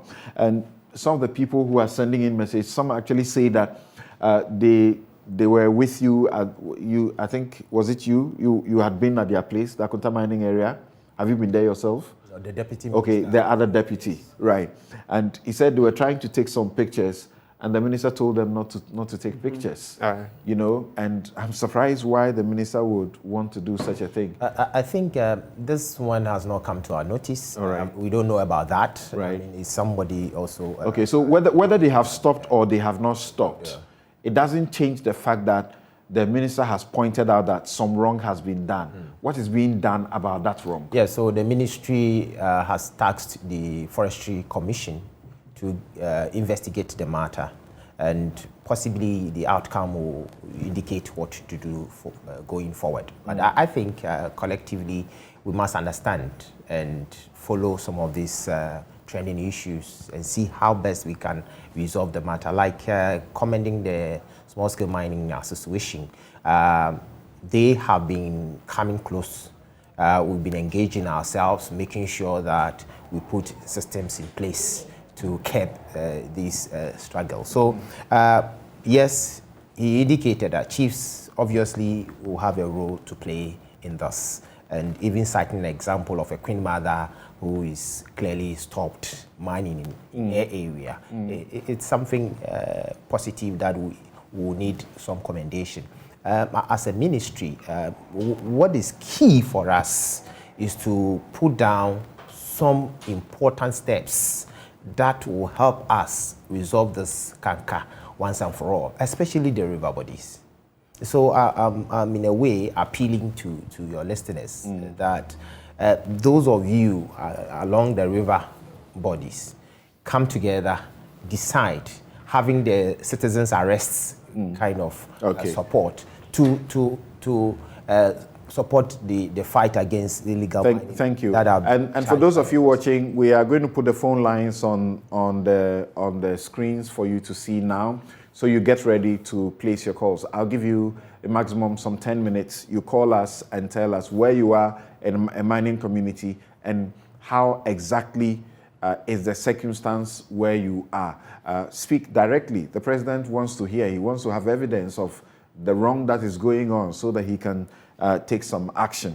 Right. Now, Professor Gladys Ansah Ansa joins us. Thank you very much for making time and for your patience. I was asking what the president's approach in meeting with the National House of Chiefs, that must be useful. Do you think so?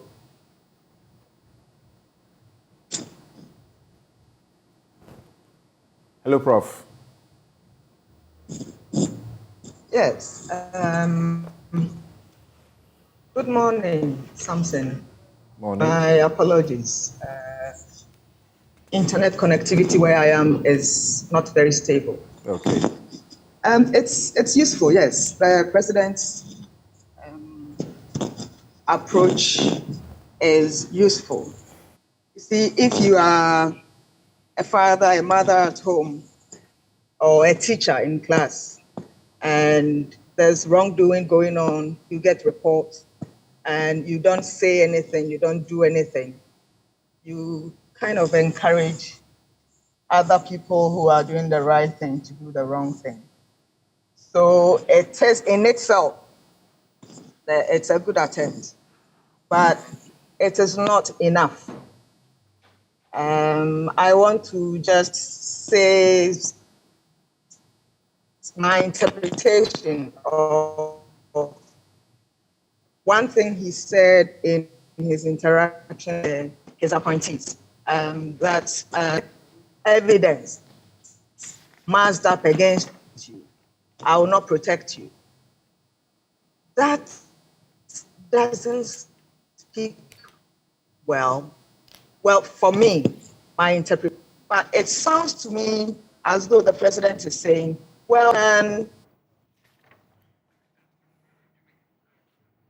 Okay, I think that the better thing to do is to call Prof on the phone rather. The Otumfuo Osei II has also been speaking and almost also suggesting that almost giving up. But he does appear to say that it's the president or it's the state that must be doing what it has to do. Let's listen to him. When you come to Galamsey, that is an albatross on our head. It's rather unfortunate that it's happened this way. Ghana was known as the Gold Coast and therefore it was known. But during that time, it wasn't like the Galamsey that we are talking about. Many ones people were doing hundreds and hundreds of years ago. It was there. But unfortunately, it's gotten to a point where people are now using equipment and all that, and they don't care about the environment or anything. But the question is, who is in control of that security around the area? From the district level to the highest level. We are all talking about Galamsey. The government set up the military police to do it. Why have we not been able to stop it? So why? That's the point. Why haven't we been able to stop it? If you create a system where we say we will stop it, to the extent that the president says, I've put my presidency on the line, and yet it is going on, then to me, something is wrong somewhere. Sure. So we need to review why this is happening. Polluting our waters. And case in point, I came back and hear that a Chinese woman who was supposedly deported is back in this country also doing Galamsey again. Who allowed her to come? Is it that our borders are porous? Or what? So what happened? Sure. And people know who are doing the Galamsey. They know the people are working there in the communities with those people. Unfortunately, unemployment may be the problem. Fine, but that is not to say that we have to destroy environments. Sure. Unemployment could be a problem. Fine, so people in communities will say, I don't have any job to do, and therefore, but that's not the alternative. So it's something that is facing all of us that we need to find out what went wrong. But to me, why can't Galamsey be stopped? Because I'm sure people are also involved, that they know and have some authority somewhere, that I don't think that should be the case. So but if they go there and meet the Galamsey people with gold and all those things, what happens? Where's the gold? Where's the money? Who is taking it? Sure. Let's face realities here. So that the concession or whatever it is given by them, by the authorities in Accra. The chiefs don't give concessions to people. The chiefs are there, the people come, they say that we've gotten a document from Accra to say that we've been given a license to come and mine. Who consulted the chief for him to even be able to supervise where he's going? Sure. And the Constitution says the minerals under is for being held in trust for the people by the president. So whoever gave that person the license to go and should be responsible to supervise the degradation of the land. All right. So the worry is that people have expressed is that even Otumfuo Osei-Tutu himself is complaining. So who should he be complaining to? Can't he do something by himself? In the same manner that he has warned his chiefs that if he hears you dealing wrongly in land, he doesn't, he will not hesitate to deal with you, and he has dealt with some chiefs, So what's going on? Can't he do something beyond that? Professor Gladys Nyako Ansa joins us back. Yes, so you were making the point that whilst that may be good, it's not enough. No, it is not enough. And implicitly, it is not dealing with the situation. So I was saying, for me, the interpretation is that you can do it, but don't be caught. Or you can do it, but don't leave any traces or evidence behind.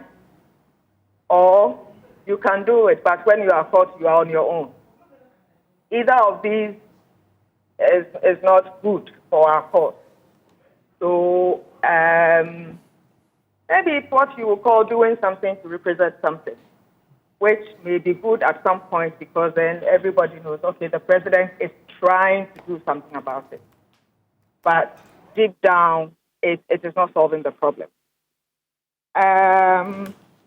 We are talking a lot. I'm happy that we are saying all the things we are saying about Galamsey. But it is, maybe we know the facts. Now we know the facts. We know the extent of damage, the extent of degradation, the threat, what the president calls existential threat. That is true. What should we do about it as a nation? I would rather that we call this a crisis, maybe a national emergency situation, not a war. Now, I'm a linguist. I've been following the discourse of Galamsey. The war discourse isn't healthy. I've been listening to the deputy minister. There's one thing he said, of all the things he said today, that I agree with. The rest I don't agree with. Some of it I don't understand. That if we don't take politics out of the conversation, we cannot solve the problem. That is true. Now, when you declare war, a government declares war on Galamsey, there are people who should be on the government side helping him to fight against some enemy, Galamseyers. Now, what happens when government-owned people are part of the Galamseyers? Will the government turn around and see them as enemies? And that is what we are seeing. Definitely not. Government is not looking at its own as enemy. It's looking at the small fishes, the flies, as enemies. And if you are not prosecuting your own, who are doing it with impudence, what moral right or authority do you have to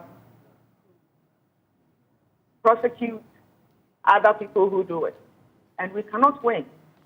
Instead, I would rather that we call this a collaboration. We adopt a collaborative discourse so that all of us are part of the solution.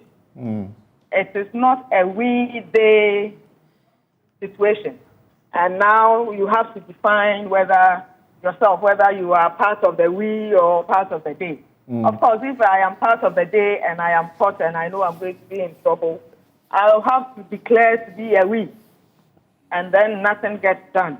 There are those who have said there should be a state of emergency declared in these areas. There should be the military using helicopters and whatever it is to, as it were,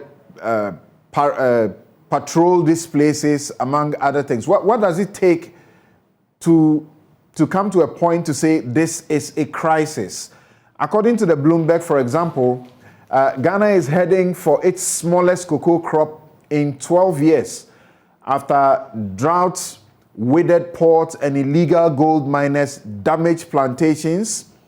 According to people who have knowledge of the matter, they say preliminary data shows that the world's largest cocoa producer will harvest an estimated 685,000 tons of beans in the season through September, down from a record crop of about 1.5 million tons the previous year.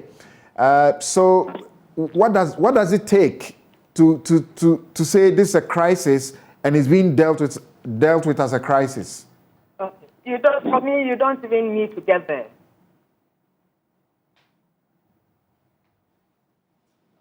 Hello? Did we lose Prof? Okay, Prof's line has not been that helpful. No. Yeah, it's breaking. It's breaking. Okay, so now let me do this. Let me have you call in.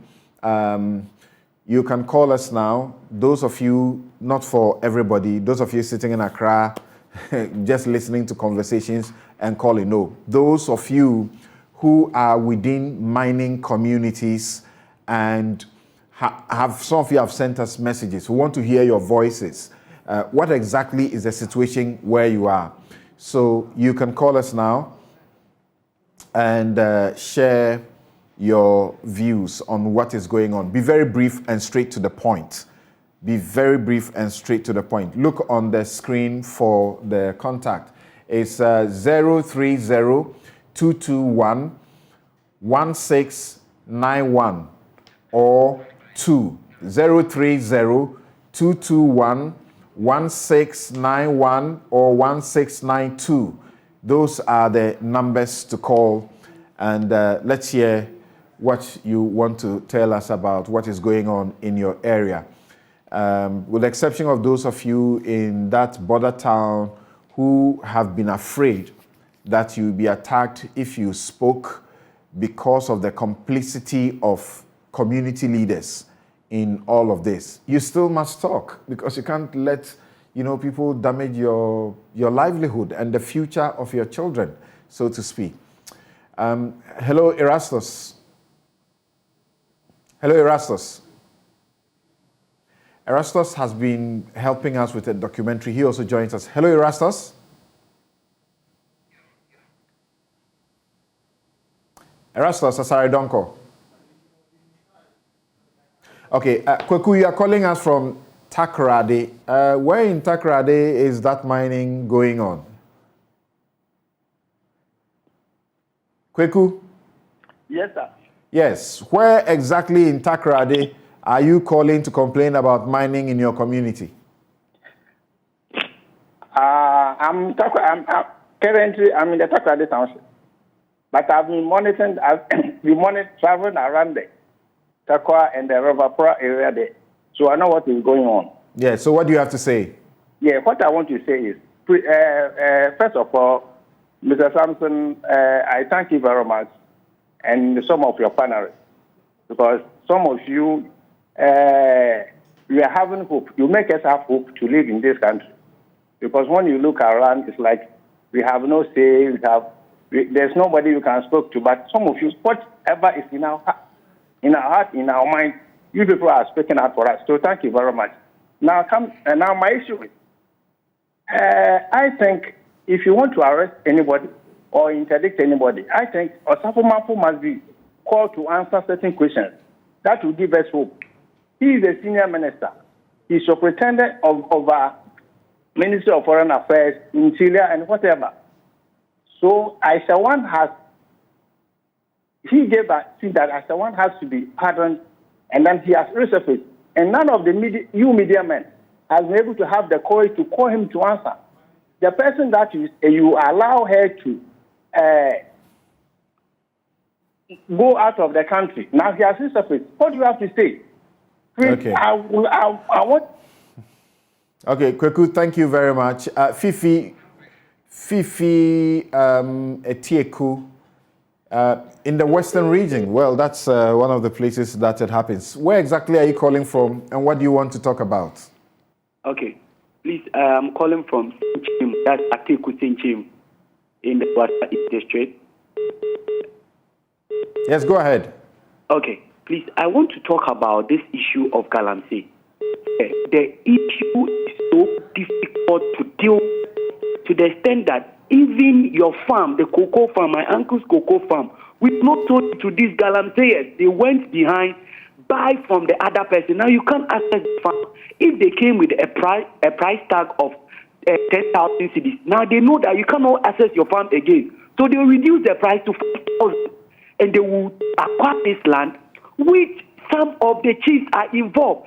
The minister himself, I used to school in Tapa, which even around what's the name, Longji Hotel, the mines going up there, is it Galamsey or it is small scale mining, which we know. They know them.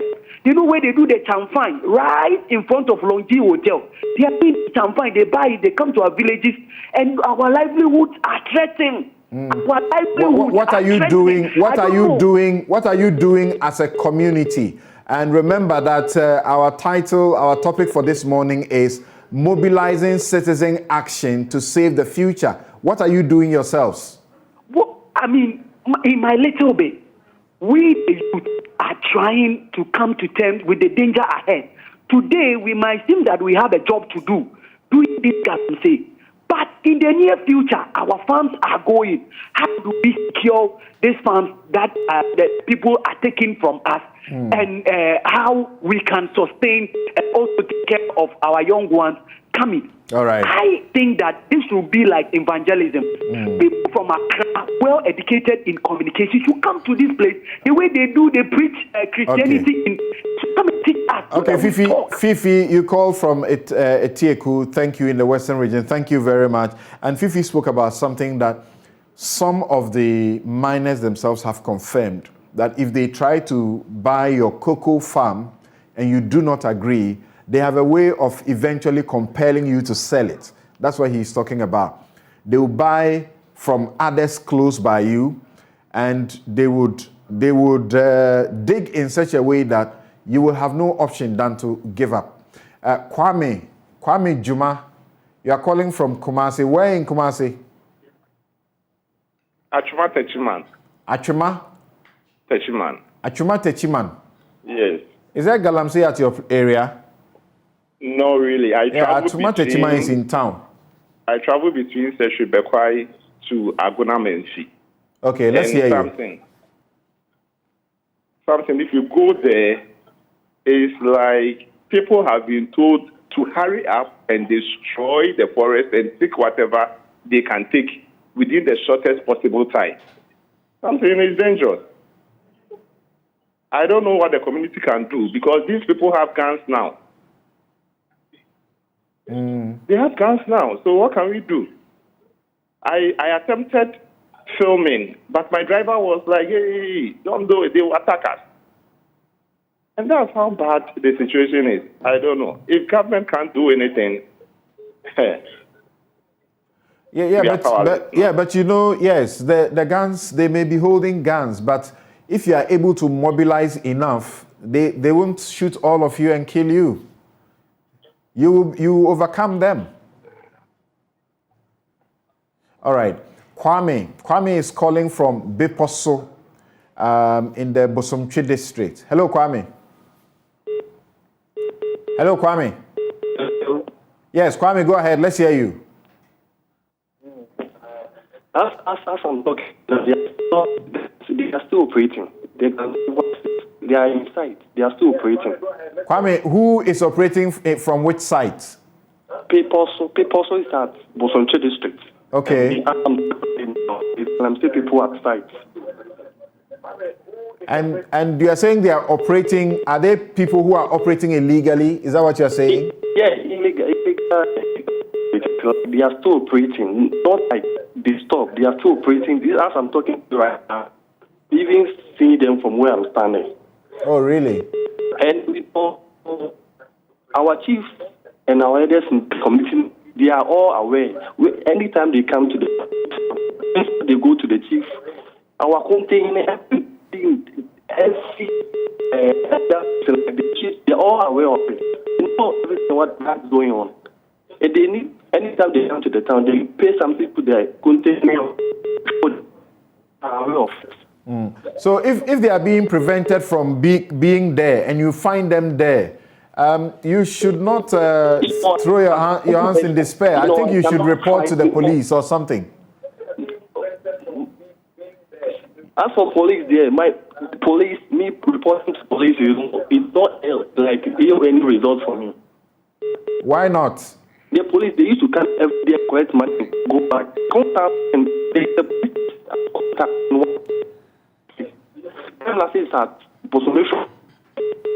The police is over there, contact the police station. So anytime they come, they just take money and go. Anyway, okay, the line has not been the best. Yes. Okay, thank you, Kwame, for calling. Kwame called us from Beposo in the Bosomtwe district. Philip Ba, you be my very last caller. Philip, where are you calling us from? From Kumasi, Philip Bawa. Philip Bawa, where in Kumasi are you calling from? Kwadaso. There's no mining in Kwadaso. No. I'm a member of the association, and I'm talking about what is happening in the community. Which association? There's no mining in Kwadaso. Which association, Philip? I'm a member of the association, and I'm talking about what is happening in the community. Listen directly. Please don't listen through the television or the radio. Which association are you talking about? Small Scale Miners Association, which Godwin is the General Secretary. Yes. So you are represented on this show. What do you want to say again? Yes. What I want to talk about right now is what is happening in the communities that you are asking us to call. And I'm saying that, yes, the issue is that the community, we have not averted our minds to those who are selling their farmlands to the so-called Galamseyers in the community. Now, why the lands are being also devastated without those people right there complaining about? We have not averted our minds to that. What is this all about the Galamsey? Mine, cover the pit to its former state so that the people can carry on with their costs. After all, they've been compensated for. Some people have neglected their responsibilities of supervising that the right thing is being done, hence this issue. I listened to your conversation. The state body mandated to protect these things, being the Minerals Commission, the EPA, is not in the conversation. Even from the president's meeting with the chiefs and people, you understand? The small-scale miners are not actually given the opportunity to do what they're supposed to do on the ground to ensure that the right thing is done. One, don't wash into the river bodies to pollute it. When you mine, you cover the pit. Samson, you are a lawyer. What does the law talk about money in this country? When you mine, you recover or reclaim the land. Who is supervising that? Now, there's a video. I can send it to you. There's a gentleman in what do you call it? Kumsu. He says that he's been doing cocoa business for the last 20 years. He's not been able to acquire a plot of land. This so-called Galamsey acquired 2 acres of his cocoa. He's been able to put up a 2-bedroom house, and he called it, I have my own premises. Nobody can stop Galamsey. Cocoa is for me. Nobody planted for me. I will cut it, and I'm cutting it. I have plenty of money in my pocket. Look at it from that angle and see where we can find a solution. All right. And I say that Thank you, Philip Bauer. Thank you very much, Philip Bauer. And on that note, I'll take a quick break and return to speak to my guests during this discussion. We'll be right back.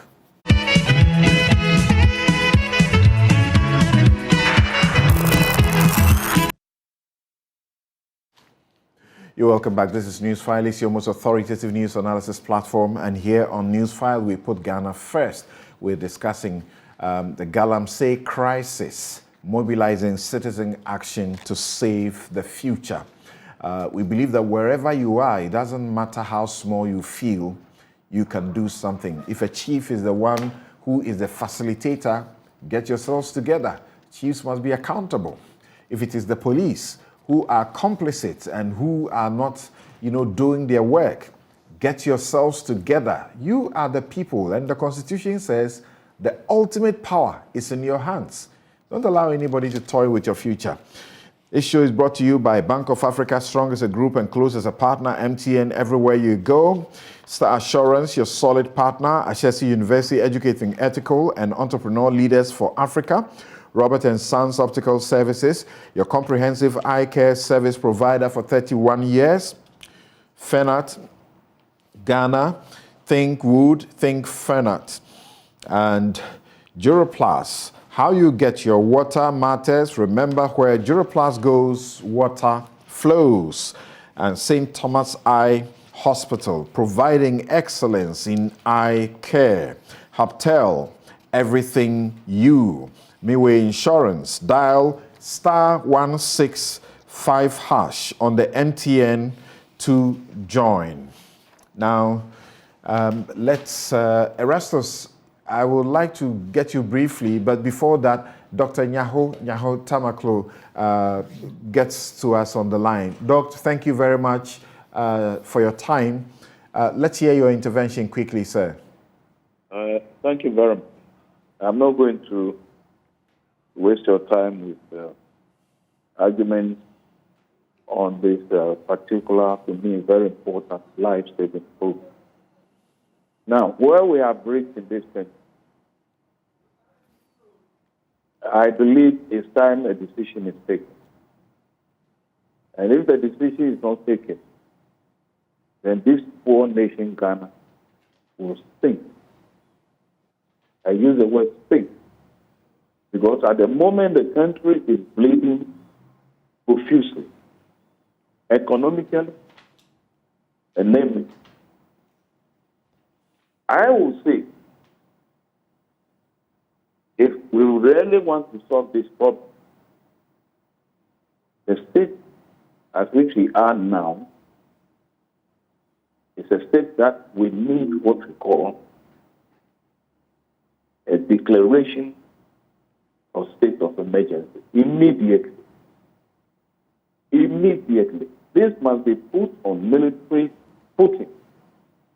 And I can assure you, this will completely end this crisis. Now, number two, it appears the president at the moment doesn't know exactly where he's going. It's so sad. I say it's so sad because I have backed in my lifestyle in politics. So I don't see why he can't take certain decisions. The president that I knew, who could say no, and his no was his no, now cannot take decisions. We have numerous problems facing it. We have numerous infractions facing this country. He has not been able to take the decisions that some of us thought he would be able to. All right. So these are the two things that I'm talking about. Thank you very much. A state of emergency immediately on this so-called. Thank you very much, Dr. Nyaho Tamaklo. And you are not alone. There are many who are advising this. Occupy Ghana. Kweku Nchubwesiaku, who has also been very fiery on this matter, has had to, make these suggestions. Professor Gladys Nyakwansa, who joined us a while ago, actually gave us a list. And she said that first, declare a state of emergency. 2, ban small-scale mining, which, the minister told us about 3 or 4 weeks ago that that's not in contemplation anymore, because small-scale mining brings us 40% of the gold proceeds that we need in this country. And we are in a dire situation now. We need foreign currency. So that's not something we should contemplate. People have also asked the question, even at the time that small-scale mining was suspended or banned, we saw what the World Report came to say. We were exporting. Oh, what a country. 3, Prof says, change the discourse from war to collaboration. 4, take politics out of it. 5, embark on national civic education using music, songs, theater. Do it in the following spaces: schools, from nursery, religious gatherings, traditional functions. NCCE must have a role. Let the law work, prosecute offenders, and finally, provide alternative livelihood interventions. Now, let me return to the studio, Martin. And actually, there are people who are telling me that I've been unfair to you because I truncated you. Let me go to Erastus quickly, because he has been on the field and has helped us in our revival of this subject that has got the president and his ministers, running, crisscrossing the country to see what can be done. Yes, Erastus, thanks for joining us. Thank you very much, Samson. Yes, so briefly, when you hear the commentary, particularly from the minister, deputy minister, how does it sit with you, having been on the ground and seen what is going on?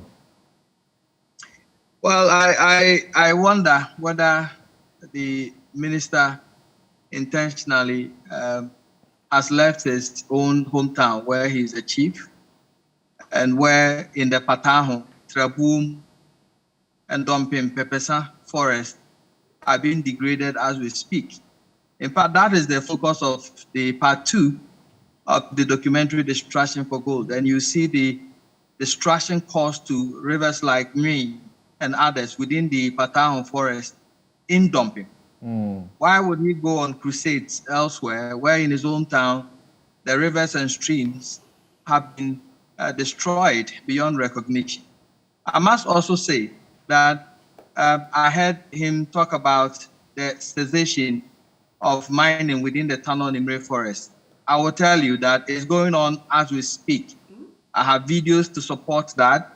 We have scouts in the area who are sending up-to-date, every minute, updates to us. I can show him videos of Akunta mining's equipment within the forest as we speak. So he has not left. He has carted some of the excavators out. He's still there. Some of the equipment are still there. The barrier that was erected per the minister's instructions has been broken by the mining company. They entered the forest 3 days ago again.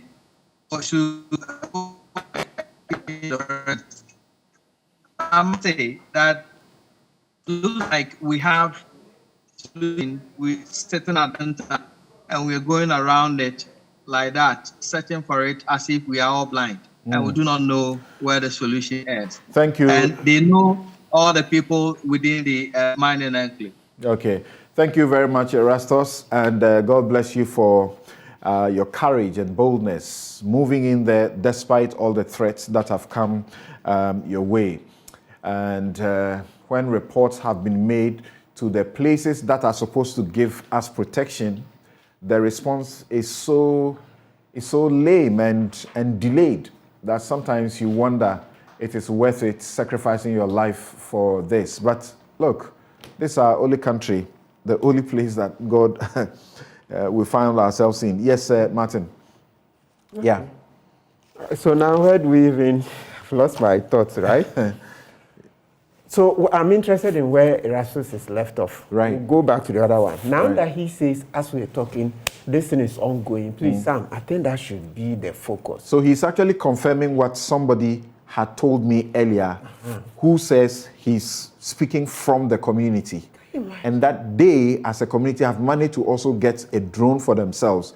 And they have been running the drone for themselves to be sure that people are not doing the wrong things. Please, will Erastus go to the nearest police station after we leave? Okay, I want to call him, but he should immediately go to the nearest police station, lodge an official complaint, because so far maybe IG is here to hear. So, but as a citizen, you know, that's the way our criminal justice system works. Somebody just has to go and lodge a complaint. I'm here to complain against Akunta mining for illegal But you mining. just mentioned that the first week we did this program, Yes. nobody made a complaint. They went and arrested the chief and his accomplice. Yes. You are talking about a gentleman who has mishandled a toddler, so to Yes. speak. Yes, the and police went. There's no complaint as far as we know, The but the false- police have moved in. They are false Prophecies you mentioned. Yes. The police went to do its work. Okay, then please, IG, we are on bended knees. IG, please do us a favor. Posterity will judge you right. Move in and then hold this Akunta mining thing. If not, the talk will become too much.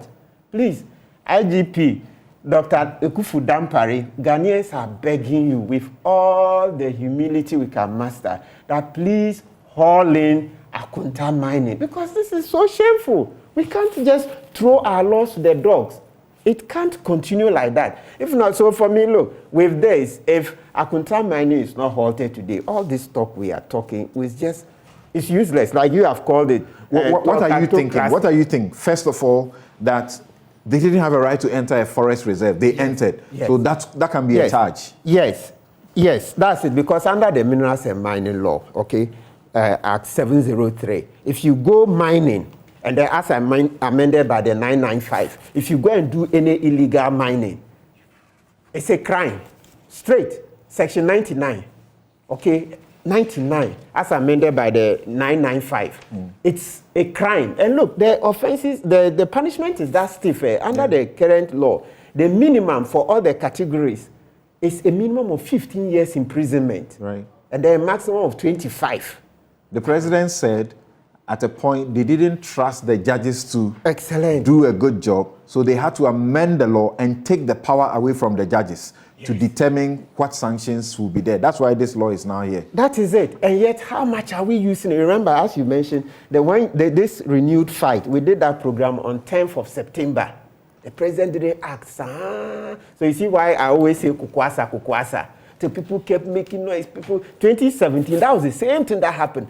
Citizens had to make noise, helpless cries before he reacted. It can't continue. So we will need that action is taken against Akunta mining. When it comes to the other, solutions, yes, it's true. You see, the professor has laid them out. We want sustainable mining. You hear the experts, they will tell you sustainable mining. So you do things that will reduce wastage, the tailings, re-mining, use more environmentally friendly machines and all that. Yes, sustainable mining is the way to go. But right now, we must first take control of the situation before we talk. So sustainable mining is more like about medium to long term. Right now we are in crisis, so we need to stop the crisis. The president should regroup his people. They should select the police and the military, those who will go, because you've heard countless number of callers saying that the police also aid them.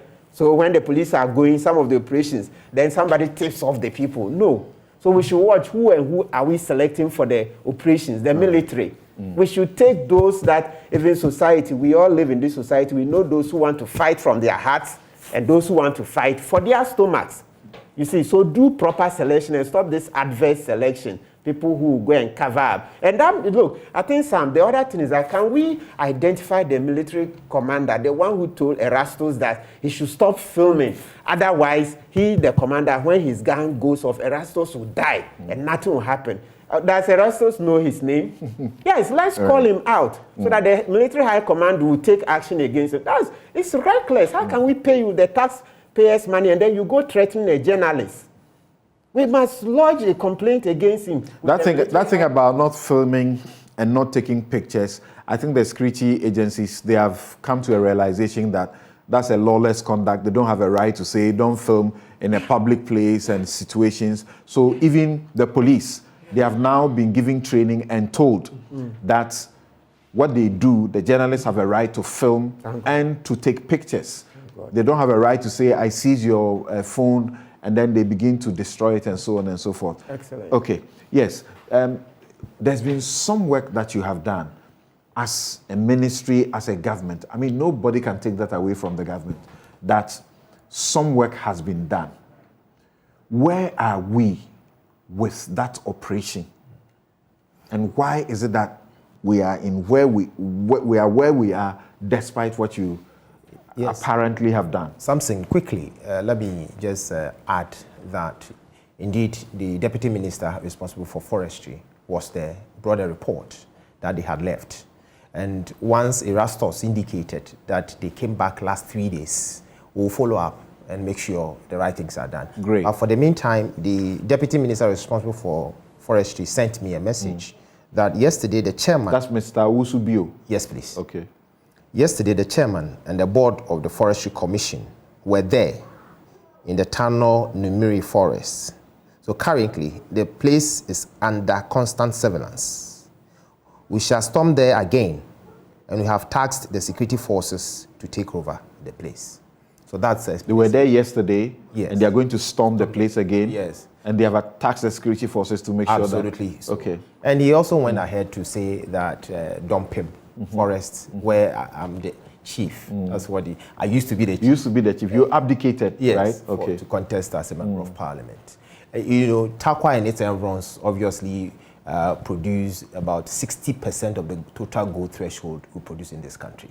So if you're talking of production of gold, Dompim is the heart of, I mean, these hula balu, where I hail from. And complaining illegalities, you cannot leave out a mining community like Dompim. Just last week, the municipal chief executive and the regional minister mobilized the security agency, arrested a lot of people from that enclave. So obviously, we head on. As you mentioned, we've put down gamut of measures to tackle this, like tracking. But those arrests, that's the concern. Those are not the people who own the companies who are doing the job. So why don't you look for the real people rather than those that they've sent to, you know, wash gold? So I think they serve as the source of information.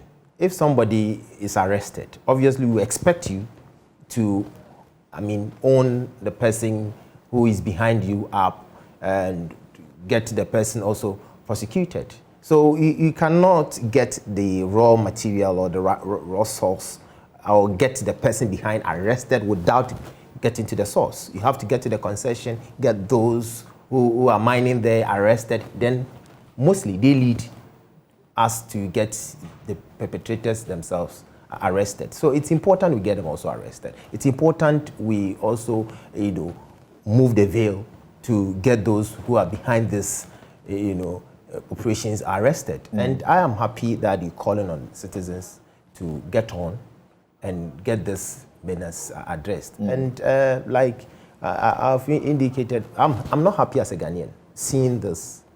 Just recently, when they did the role of the turbidity level that we have, very bad. Yeah, you spoke about that. Yes, very bad, and I'm much concerned. And that is why the last time I met the media, I told them we've put in some drastic measures. We believe by March we should get most of our river bodies cleaned. And we're working tirelessly. I don't sleep myself. I'm always on the field working with a team, making sure that we work to seize this. It's an eyesore as a country. I feel bad seeing some of these pictures. So we are meeting the Small Scale Miners Association on Tuesday as to how we can put some of these measures, like those mining around. You take your enclave, if a thing passes through, we'll put it in your hand. Mm-hmm. If you don't tackle them, we'll stop all of you, especially even those who are having licenses, because you have to see to it that people don't come around to mine illegally. So, I mean, we're doing our bit, and I'm happy you're also going through this angle to support. I tell people that mining is not done, in a room. Mm-hmm. It's done openly. Mm-hmm. If I do something, my concession, be on it. I say, this is the concession. This is for the deputy minister. I mean, get him arrested. I mean, but you can't speculate, obviously. I mean, politicians and how we do our politics in Ghana, they just throw mud at you just with the intent of destroying you.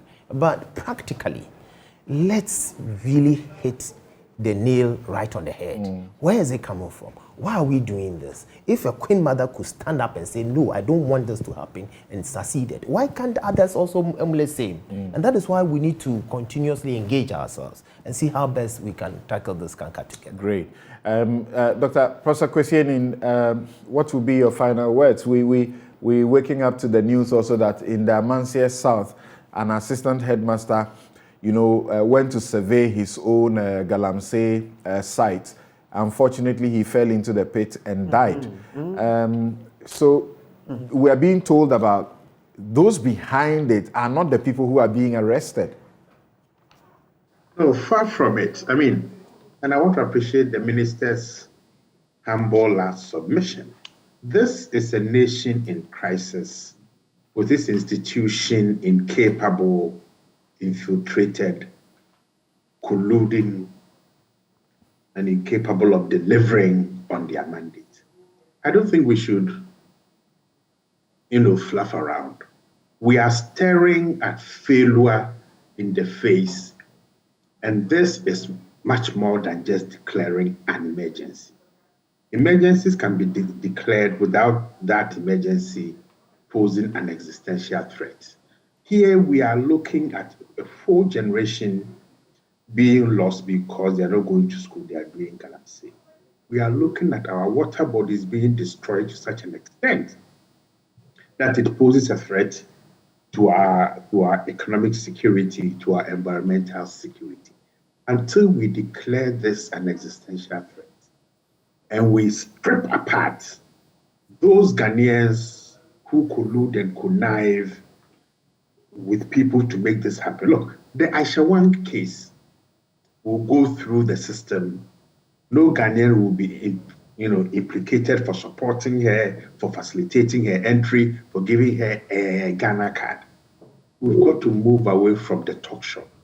Because as people have said today, guns are playing a critical role.